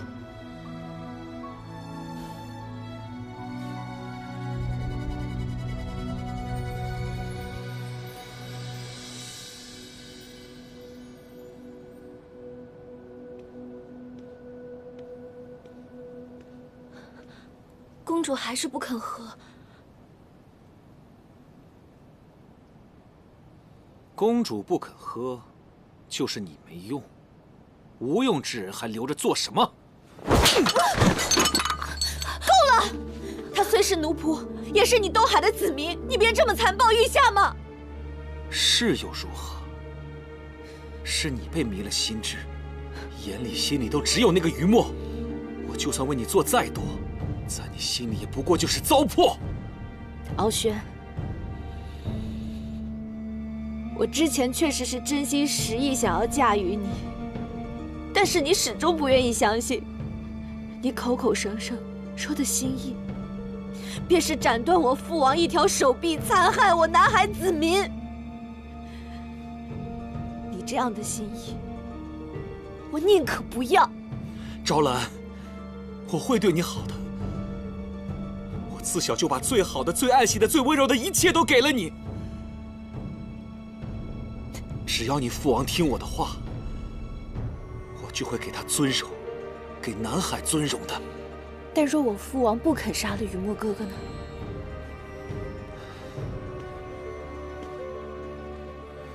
雨墨不过是个罪族孽子，昭衍犯不上为他牺牲全族。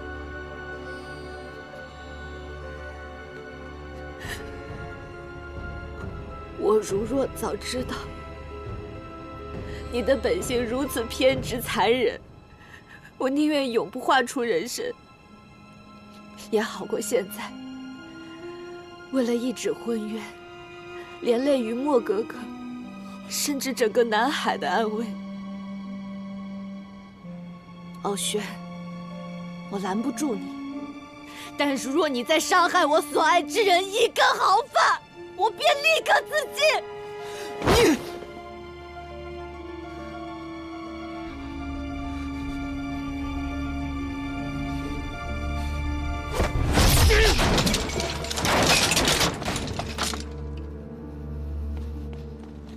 殿下，殿下，活腻了吗？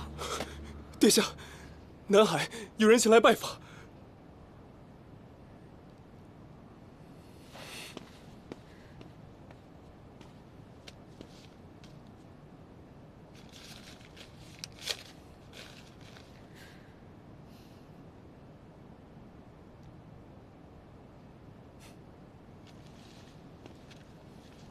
昭兰，你注定是我的王妃，东海的王后。你的生死由不得你做主，但南海的生死，全在你的一念之间。我就算留不住你的心，我也不会让你离开东海半步。别把我逼到那一步。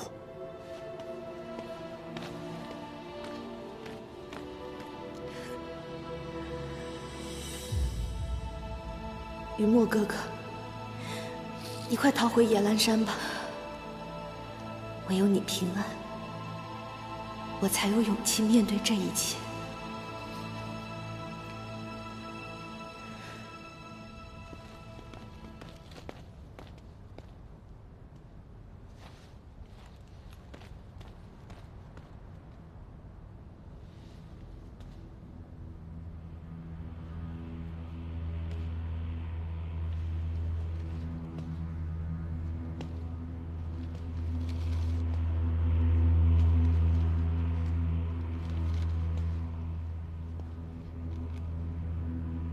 殿下此番神情，应该是证实了我所言非虚。难怪当日碎魂钩伤不了他，昭兰竟以逆鳞相赠。若不杀了他，我怎么忍得了这份屈辱？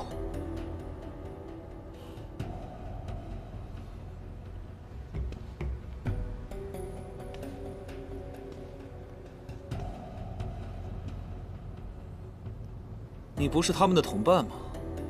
为何过来跟我说这些？你有何所求，不妨直说。我的所求，殿下帮不了我，但我与殿下有相同的目的，就是要于墨死。殿下可知？昭妍已经带着于墨去了西海，要联合三海之力，发兵东海。他这是妄想！四海早就易主了。若是起义失败，这自然是妄想。可殿下的碎魂钩已经伤不了于墨分毫。九岐天生强悍，又在水族中素有威名。我知道。但你能冒险来到东海，必是有法子助我取胜。你说吧，要什么赏赐，本王都可以给你。殿下必赢的转机，与我想得到的赏赐，皆在于一人。那人，也是于墨唯一的弱点，就是那日于墨护在身后的女子颜淡。殿下只要拿下她，纵使于墨有千军万马，他也会甘愿认输赴死。原来于墨心系此女，不过，你为何要用她作为赏赐？世事弄人，我钟情之人为此女所夺，可偏偏此女能救我心爱之人的性命。殿下只要答应我，攻城后将严旦的尸身送我，于墨起义调兵的种种谋划，我皆会搜寻奉上。好，本王答应你。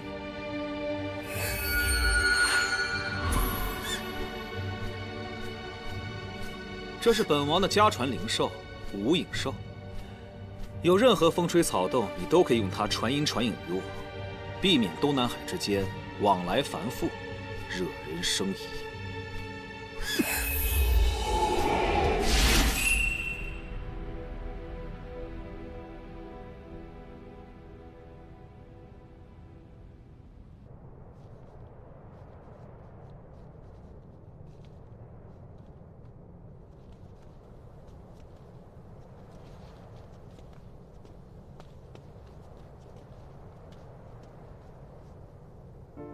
800年，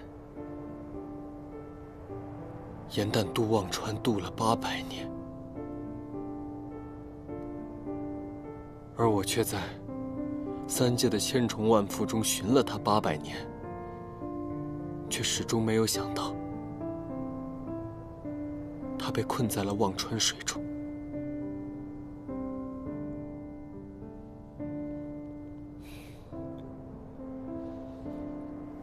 你也别太过自责，清起元灭，终有定数。还好，应元帝君及时。我不想听他们2个之间的事情。无论他做些什么，都无法弥补严旦心中的疮痕。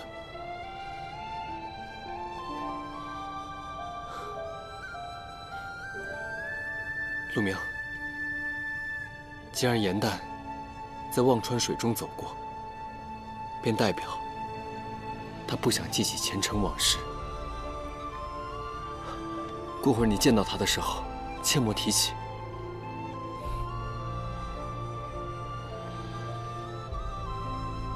现如今，他每日逍遥自在，日行一善。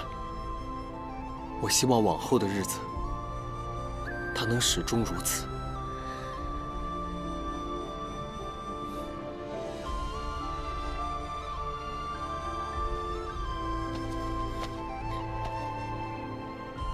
怪不得将臣说人性复杂，情爱难懂。这唐周和盛德口中的喜欢，意义截然不同。或许情对于每个人来说都是不一样的吧。唉，我这红尘路上记的都是别人的情爱与故事，我自己的呢？严旦，于墨，你回来啦！严旦，我好想你啊！哎，别激动。这位仁兄，你谁啊？他谁啊？啊，你不是喜欢找靠山吗？我特意给你带过来一个特别厉害的靠山，他是北海龙王，又是鲛人族的族长，陆明。神仙啊？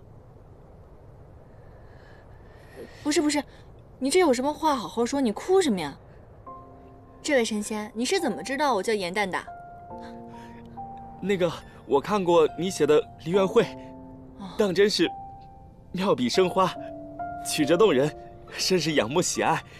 今日终于如愿相见了。梨园会，我几10年前写的，没想到都传到神仙的耳朵里了，我好厉害！哎，是这样的，我最近一直在游历凡间，收集了更多的素材，我下部著作一定比梨园会写得更好，记得多多关注啊，也帮我跟天上的神仙好好做宣传。好，到时候上演我一定来看。对了，我此次下凡还给你准备了些礼物。哎，这神仙第一次见面就送我礼物，多不好意思啊！是什么呀？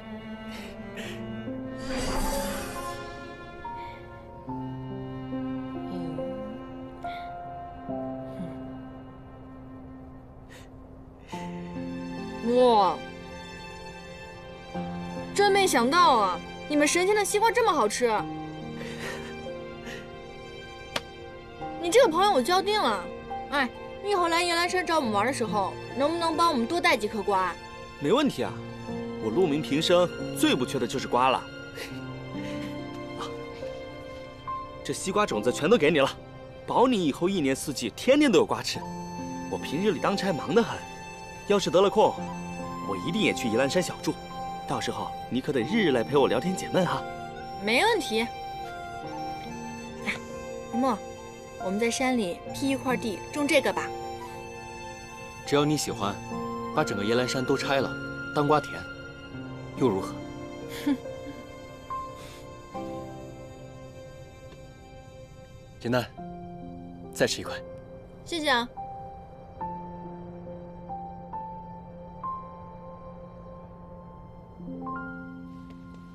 也就是说，如果你杀了敖轩的话，你不仅是万妖之王，还能够成为四海之主了。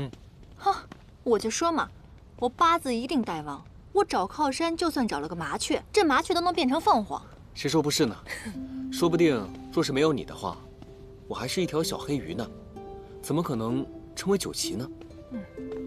哎，说真的，你到底希不希望我成为四海之主啊？你知道吗？找靠山最重要的不是找一个厉害的靠山，那请教一下，该找什么样的靠山啊？当然是找一个快乐的靠山啊。哦，如果你当上四海之主，你并不快乐，那我自然也没有好果子吃了。你快乐我就快乐，你不快乐我这辈子就不快乐。你放心吧，我定会让你快乐。哎，你有没有看那些戏文里写的厉害的人物啊？都要苦其心志，劳其筋骨，要挨饿受气，还要心怀天下。我这么一想，如果换作是我心里想装着一件事都难受，更别说塞进全天下了。我总不能为了我的面子把你推到火坑里吧？是，我是做不到心怀天下。我的心里一直装着一个人，这天下对我来说根本就……主帅，主帅，我们去操练了。接着说，你刚才说什么？你心里装着一个人，什么人？我是说，只要莲青在我身侧，3界4海又有什么稀罕呢？切，我信你才怪呢！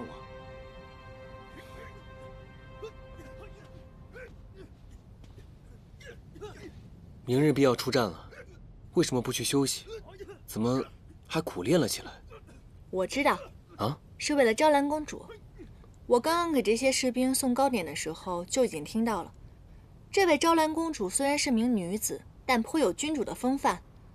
而这个敖轩上任之后呢，穷兵黩武，增加了四海的赋税。如果交不上者，皆杀之。可这个昭兰收编了这些交不上赋税的壮丁，每个月呢按时给他们贴补，这样既不得罪敖轩，还能够维持他们生计。哎。说昭兰公主是他们的再生父母，也不为过了。是啊，希望昭兰公主能够安然归来，才能配得上这些壮士们的忠心啊。若是三海联军攻入东海的话，也不知道这些将士们能不能活着回来见他们的公主。不过我倒是有一个可以减少伤亡的法子，想不想听？想。东西2营的士兵怎么样了？正在安置，还有新入伍的士兵队5000人，是否也算进去？军队集结的仓促，现在只有5万人。西海、北海也在筹备援军。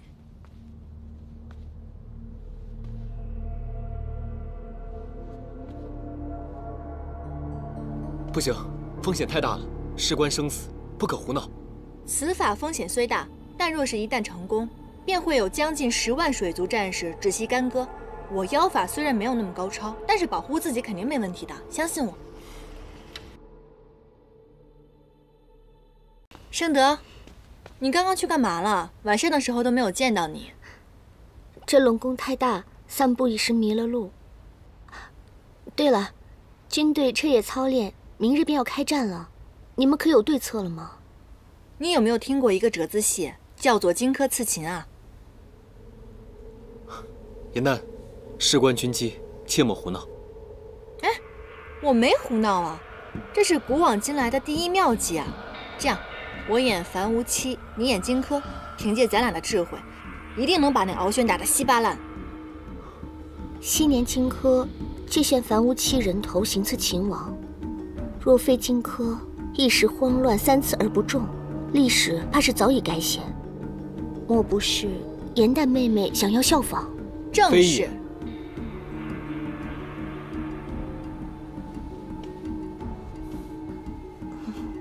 敖轩要招眼献上于公子的人头以表诚意。我知道腰有缩身术，索取身子放入河中并不难，但似乎并没有变脸易容之术，这可如何假扮呢？这就简单了。于墨呢，只需要扮成龙宫侍卫的样子，把面具一戴，谁认识他？而我扮成于墨，只需要多多的头发，让头发遮住脸。哼，等敖轩到手打开箱子，我就喷他一脸石灰。我厉害吧？是啊，真厉害。不要用这副敷衍的眼神看着我，好不好？哎呀，于墨，拜托了，我们离开山境这么久了，好久都没有拍过戏了，你就让我试一次吧，好不好？而且你只需要负责递装人头的那个箱子就可以了。我敢保证，这8成这箱子还没有打开之前，你就已经一剑把他毙命。你就到时候把我随便往地下一放就可以了。好，我就按照你说的做，随便把你扔在地上，摔破相了我也不用管，反正这个世间绝无第2颗眼壁丹。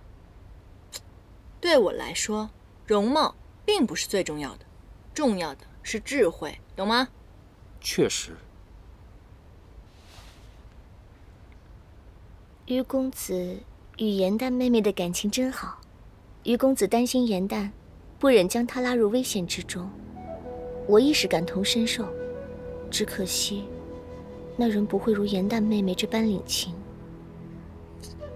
情情爱爱的我就不太懂了，我就觉得眼下最重要的还是救人。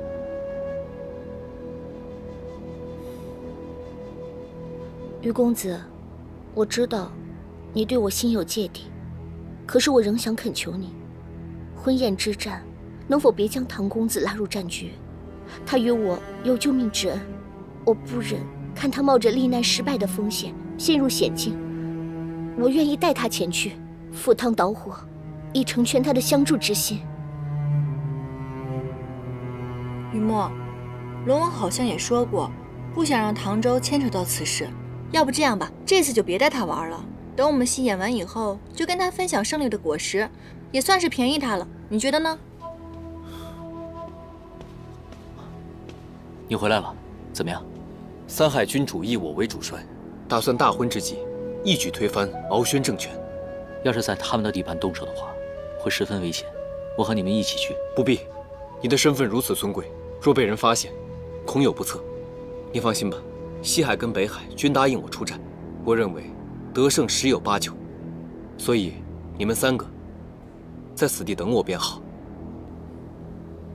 不是不相信你的能力，还是小心谨慎。哎呀，好了，唠唠叨叨，唠唠叨叨，唠唠叨叨的，当英雄当习惯了，我们都保你肯定没事了。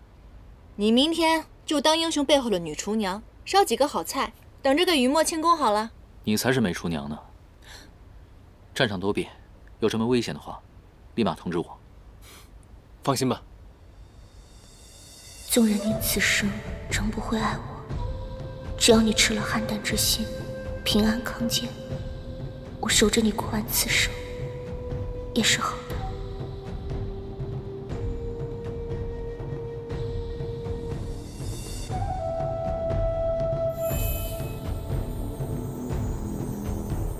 起义军约8万人，沿北海攻入。颜淡、于墨欲效仿荆轲刺秦，以颜淡头颅装入木箱，假作于墨已死，趁你松懈之机行以刺杀。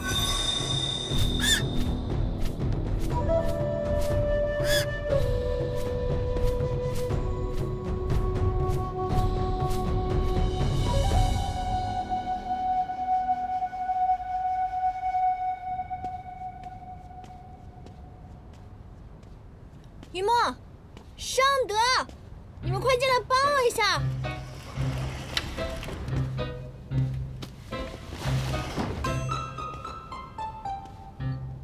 啊！有人吗？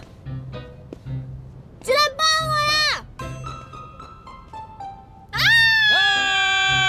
别叫了！这次又想搞什么新名堂啊？到底想干嘛？怎么是你啊？快走，快走，快走！说实话。我在这儿，就是觉得箱子凉快，我想在这里面乘凉，不行吗？行，我这玉葫芦也挺凉快的，你进来再盛盛呗。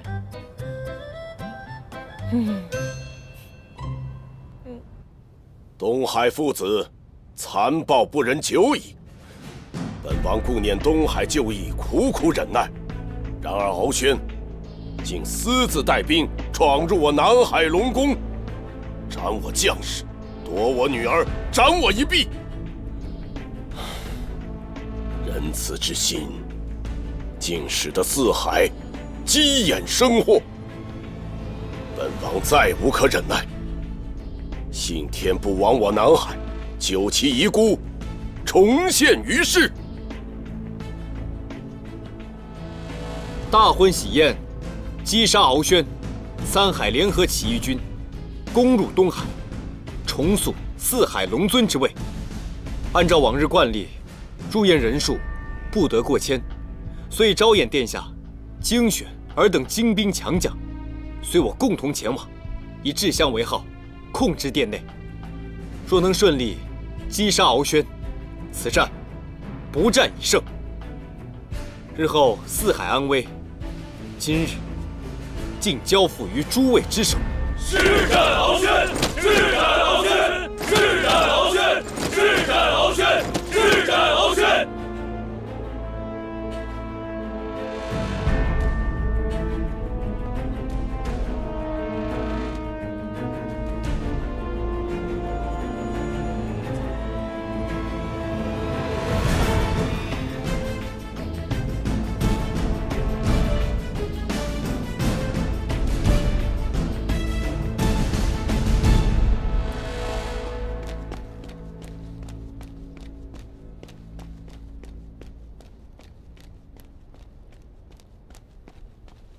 禀告殿下，南海送亲队已到。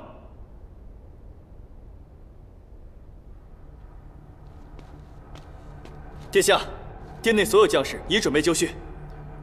去将本王的王妃请来。婚宴少了点趣味，赶在行礼前看出好戏。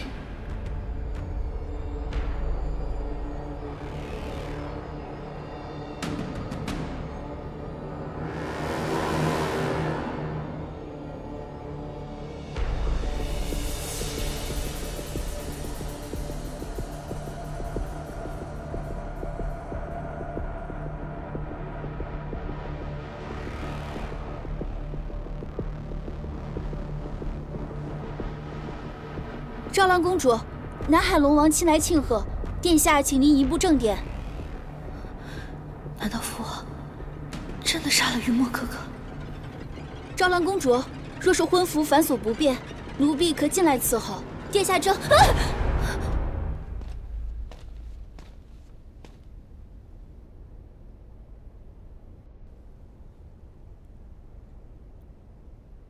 贼子于墨，人头在此。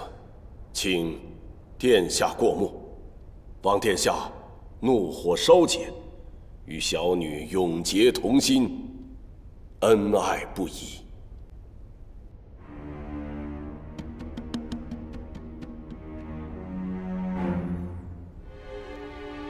呈上来吧。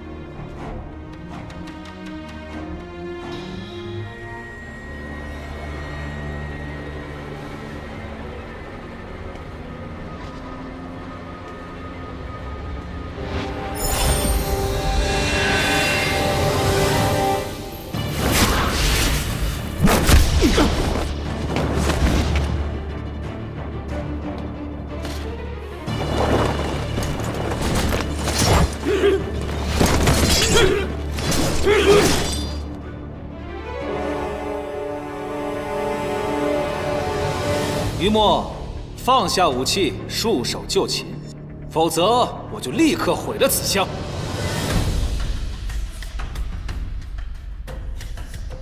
这箱子里的东西，你若喜欢，便拿去吧。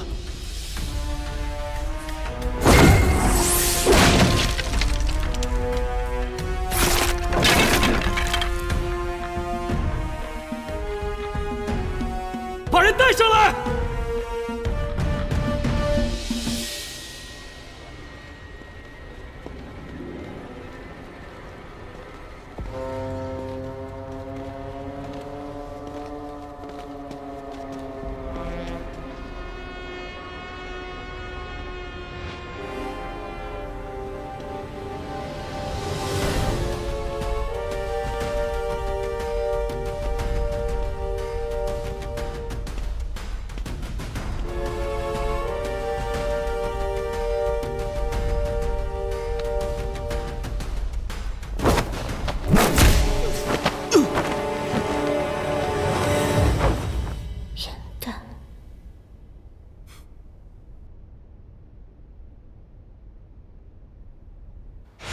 你也太纵着他了吧！刀剑无眼，若是有什么意外的话，他哪里是敖轩的对手？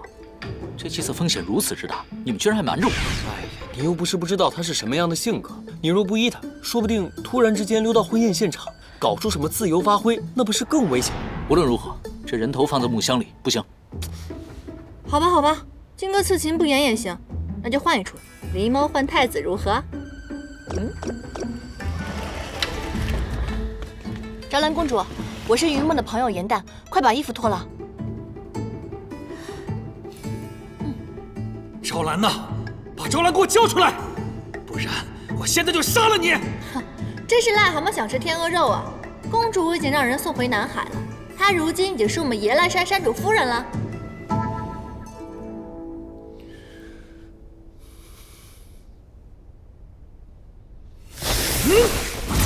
颜淡小心！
敖轩，你暴力自摧，欺压四海百姓，我本不愿伤你。你若让出王位，我绝不会杀你，也会善待你的手下。敖轩，收手吧。昔日不过是我池中陪衬的臭鱼烂虾，今朝竟敢觊觎尊位，游说三海谋逆，要我认输？你做梦！圣德。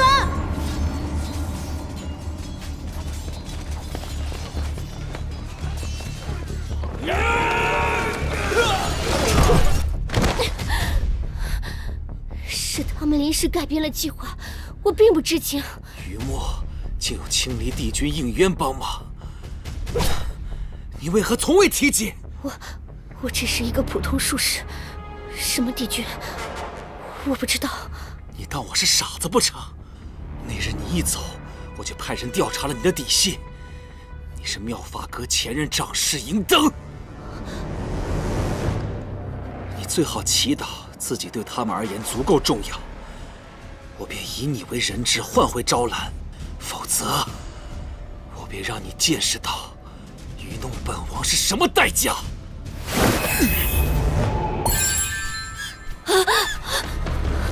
你要做什么？帝尊，天界曾通报应渊帝君罹难失败而亡，可本王发现他有意假死，在此隐姓埋名。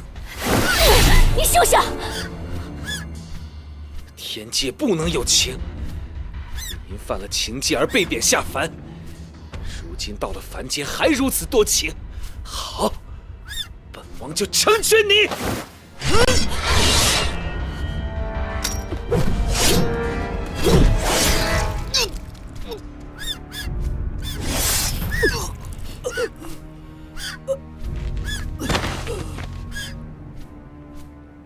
我上世欺凌时，便为帝君照明驱暗，相守万年。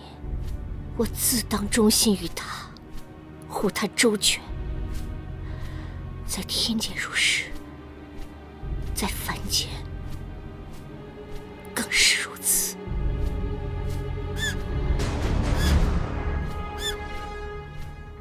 帝君罹难生变，定是天界有人故意强害。帝君还活着的消息，绝对不能透露。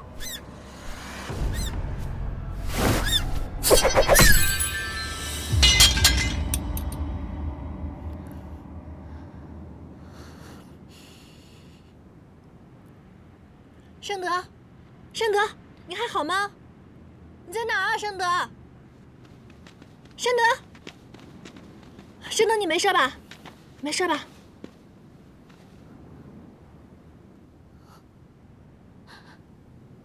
傲轩，他想用我换回招揽，我百般不肯，他便要杀我。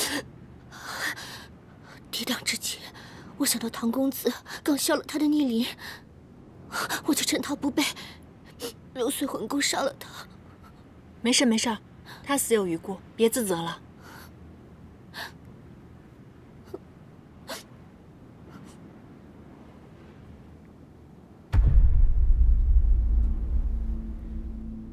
这灵兽也是被碎魂钩所伤。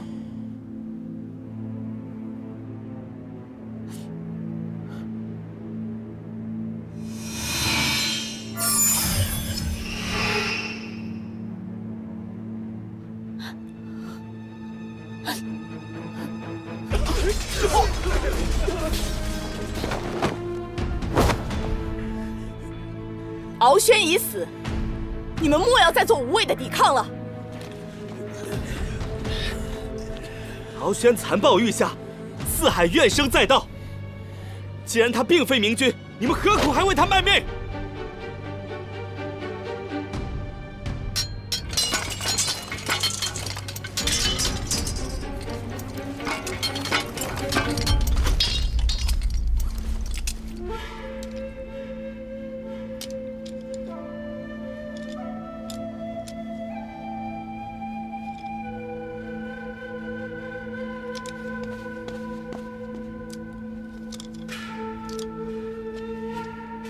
四海龙尊的位置本就属于你，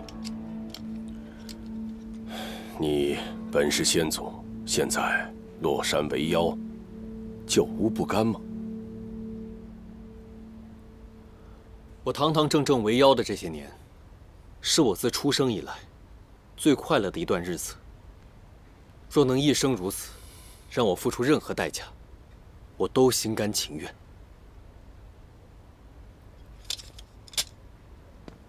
昭彦殿下，我之所以会答应你领军出征，一是因为你女儿的救命之恩，二是因为为人子应尽的孝道。现如今，我爹娘的冤屈已经路人皆知了，我便已心满意足。至于我的存在，只要在我在意的人心里，便已足够了。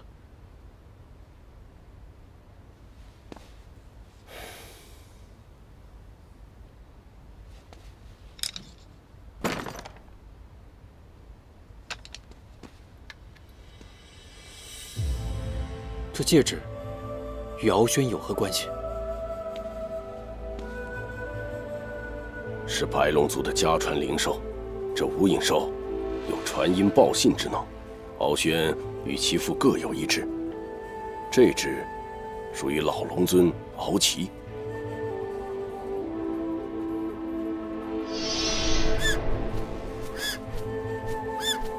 只需将九岐一族逼入山谷，修罗族自会将其歼灭。九岐全军覆没，你白龙族便理所应当成为水族之尊。东海执掌四海以来的所有阴谋、暴政，以及这次事变的经过，我都会一一上呈帝尊。有了这无影兽，铁证如山，九岐灭族真相便可水落石出。仙神两界已尽在我们掌控之中，那日到来之前，务必护卫好北冥仙君、冀都星君、火德元帅，尤其是四大帝君的平安，不可使之丧命于魔族人之手。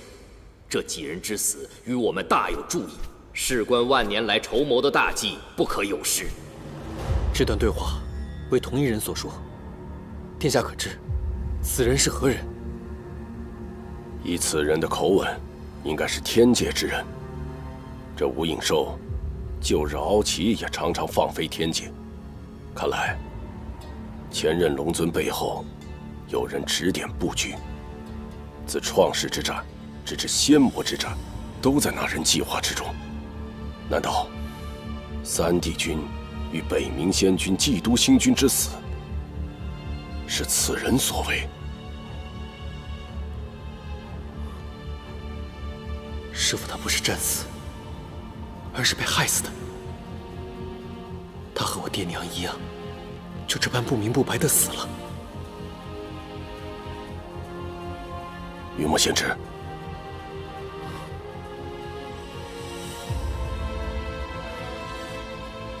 北冥仙君，如果不是因为他的话，我早已经死于万年前那场阴谋之中。此仇不报，我又怎配活着？只是现在尚不知真凶到底是谁。若将九岐灭族真相上报，恐怕会打草惊蛇，势必会牵连到你们。所以此物绝不可交。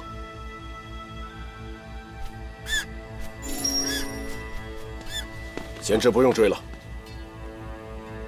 无影兽有寻主之习，若救主丧命，便会追本溯源，寻到上一次与他传音之人。贤侄若想找到此人，唯有将其放飞，只是无影兽不留痕迹。若找不着真凶，这证据可就没了。但凡他还活着，无论他在九重天，还是夜望川，我都会把他抓到。只有亲手杀了他，方可解我心头之恨。你与唐公子情谊深厚，他也是身经此两战的幸存之将。有朝一日归位回天，定会助你查明真相，手刃真凶的。正如无影兽所说，昔年唐公子险遭此人杀害，此番他下凡历难，毕竟困难重重，我担心他会有危险。二位公子相助我南海渡此劫难，我无以为报。南海有件宝物，可以为唐公子分忧一二。啊！这圣德大战之前行踪诡秘，而后那无影兽戒指也十分的可疑。他如果心机深大，与敖轩串通，那么王宫里的偶遇搭救，恐怕就是他有意设计的。不仅如此，裴洛因为贪念与将臣的感情变淡，也不至于痛下杀手啊。而且裴洛他是一个凡人，可以练成如此超群的功力，我觉得会不会跟圣德有关？那你还给他熬汤煎药？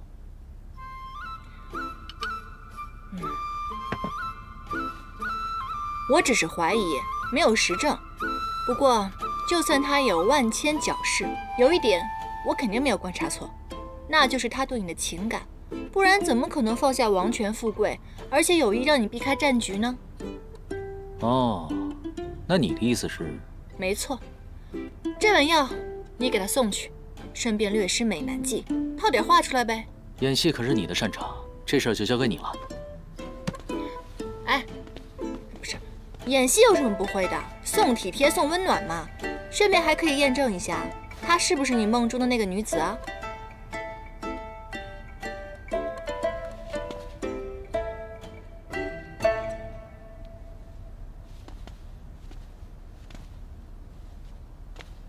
你干嘛？干嘛？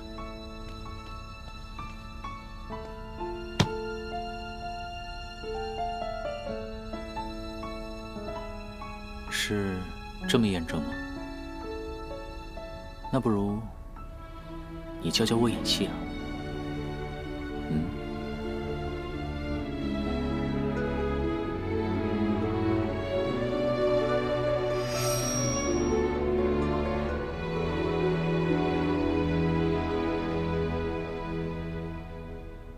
啊！你有病啊！哎，开个玩笑嘛。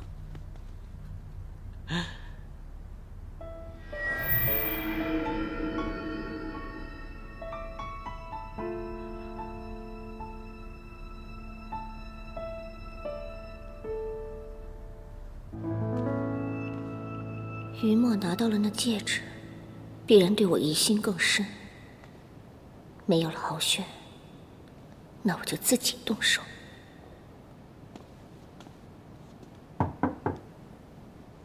圣德姑娘，银檀姑娘给你调配了安神汤，我放你门口了。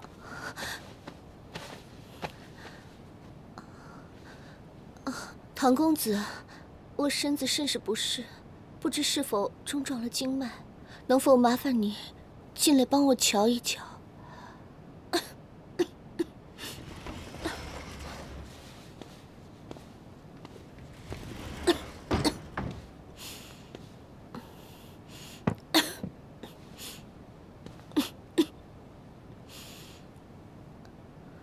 你这几日并未用过术法，应该不是气脉相冲之症。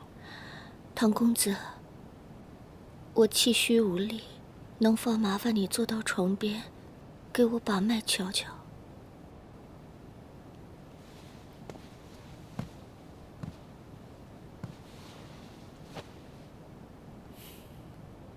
公子，可否坐得再近一些？那你有别，把手腕伸出来即可。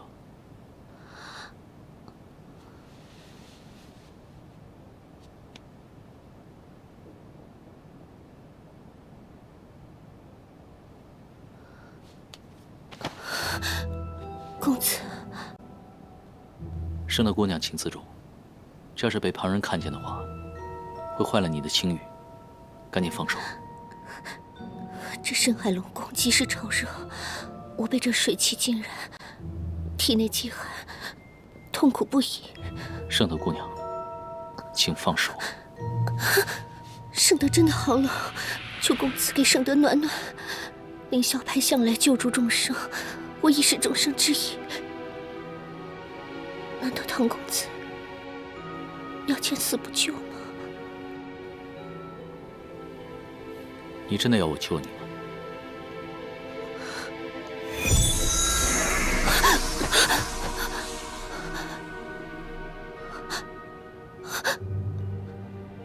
这是什么？你不是要我救你吗？这便是救你之法。我说了对你无益，你非要痴缠不休，甚至自轻自贱。这是忘痴咒，这7日你脸上会长出很多黑斑。愿你对镜悔过，莫再纠缠。公子，我心悦你，满心都是愿你安好，难道这也有错吗？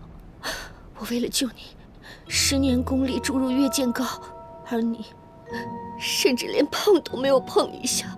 为了不让敖轩向天界告罪于你，我险些被他杀死。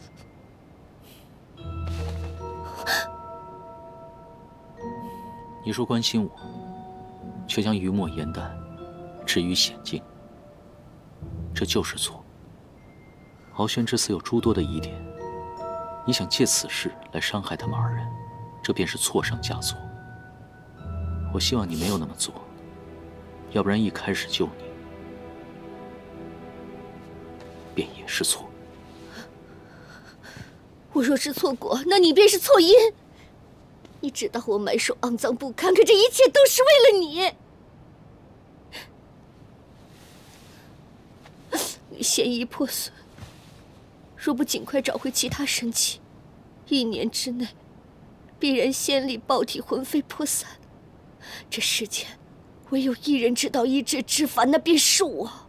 亦唯有一人可以以命为药，那便是颜淡。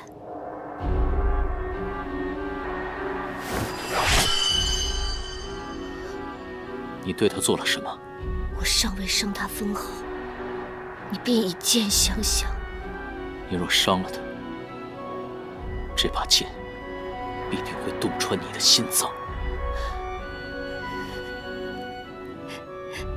你看得比生命更贵重的苍生、三界，也可以全部舍弃吗？天界苦修数万年，度众生于水火，如今你为了一个莲花经，便统统置之脑后。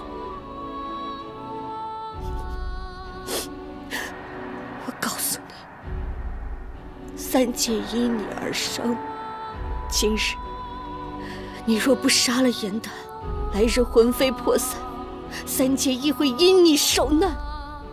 你休要在我面前胡说，我也不是为了颜淡。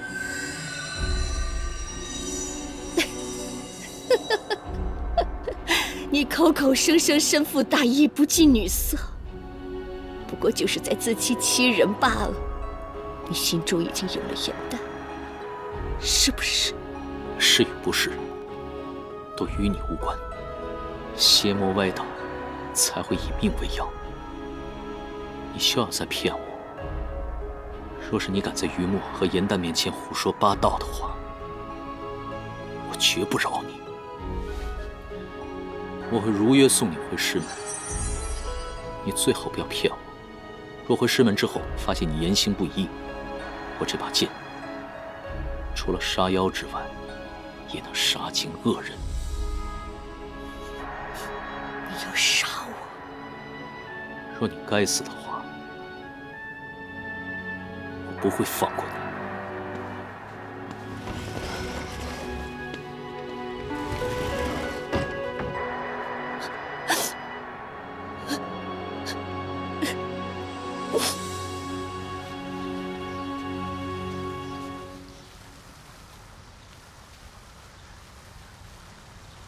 我都想好了，日后我若考取仙阶，升为上仙，我要做天医馆之首，再也不用仰人鼻息。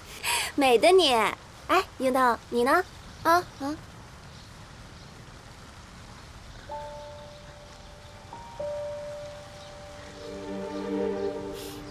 我是帝尊亲自给帝君的仙侍，早晚有一日他会点化我的仙灵。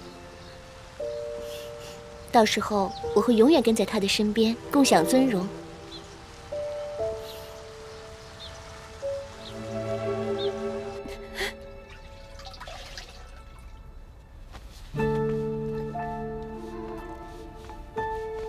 你怎么干活的？啊？让你擦个香炉，擦个地板，你弄了半天，啊？快点！你皮痒了是不是？我可告诉你。今日安都王可要来此学术修炼，你若是给耽误了，这鹤心门可再容你不得。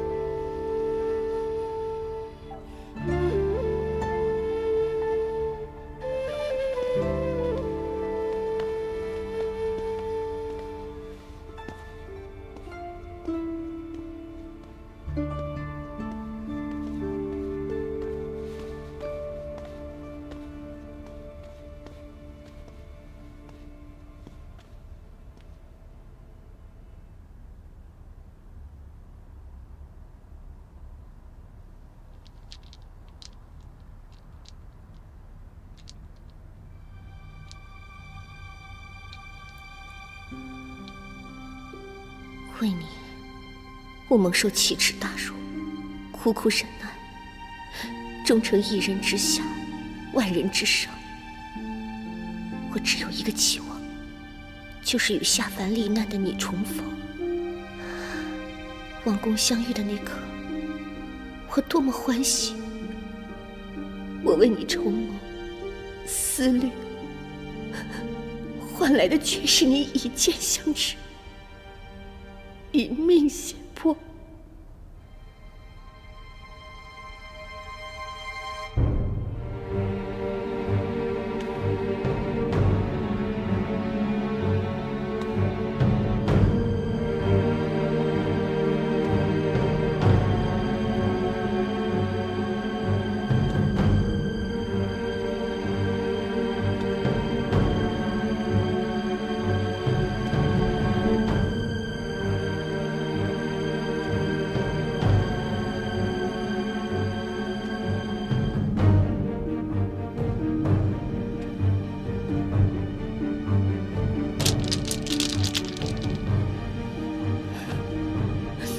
应渊帝君只是下凡历难，总有回宫之日，你却永远都回不来了，只能在凡界不断承受凡身肉胎之苦。敢问向来自命不凡的银灯仙子，这是不是比死还痛苦？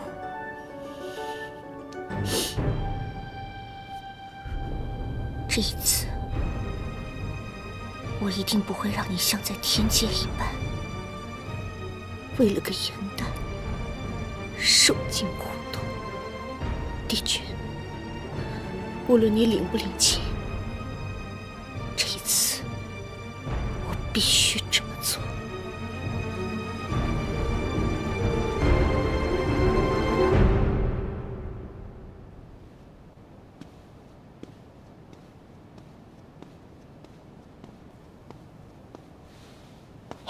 尊驾，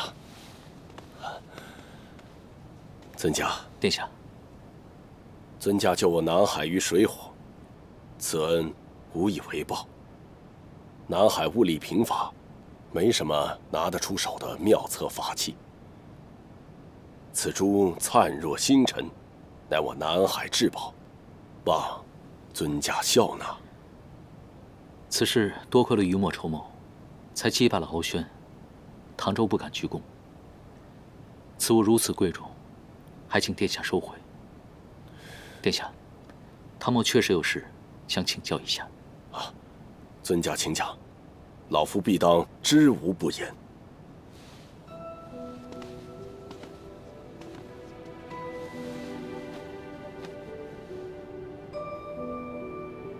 殿下，想当年，在天界为仙之时，我可曾辜负过什么人？唉，尊驾乃慈心天下之人，且向来规行矩步，所行所为，只有恩慈帮扶，怎会负于人呢？若是无关苍生呢？从我记事起，梦中总会见到一个女子的背影。她伤心欲绝地跳下了桥，而每次当我醒来之时，我便心痛不止，满怀愧疚。或许这是从前的记忆。尊驾身份尊贵，老夫虽有幸得见，但毕竟相距甚远，所知不多。不过，尊驾若想知道那女子是谁，此珠可以帮到你。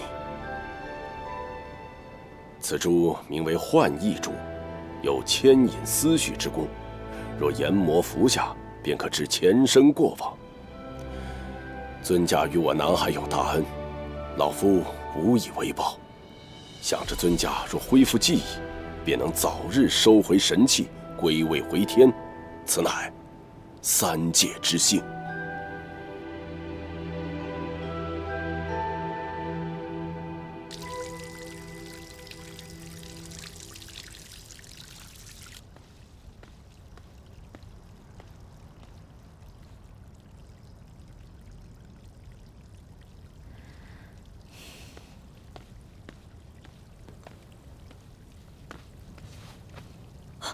昭兰公主，叫我姐姐就好。你今天怎么没有去练习功法？一个人躲在这儿闷闷不乐的。今日学的是修炼功法的课，我修炼极差，被同伴们耻笑。他们说四海之间就要打仗了，若不会功法，日后东海可能就要没了。赵兰姐姐，东海真的会生灵涂炭吗？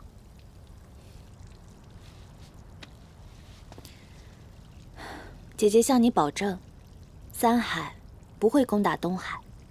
从今往后，四海不会再有战事。你的爹娘不会像往日那般背负沉重的赋税，兄弟姐妹无需为奴为婢。东海会越来越好。我还听说姐姐会成为新的四海龙尊，是吗？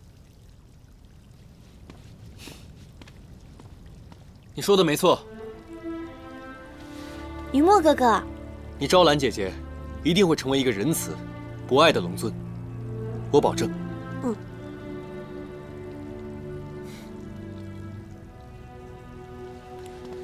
尊位空悬，慰问四海民心，父王他们都希望我来继承此位。可是，我从未学过为君之道，功法和修为也不算卓绝，所以我非常担心。你无需担心，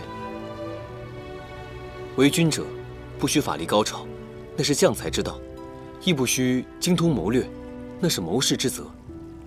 你身上有一个最好的品质，就是善良慈爱，这是作为君主最需要的品质。可是我觉得，你比我更适合。你错了，有一点，我远不如你。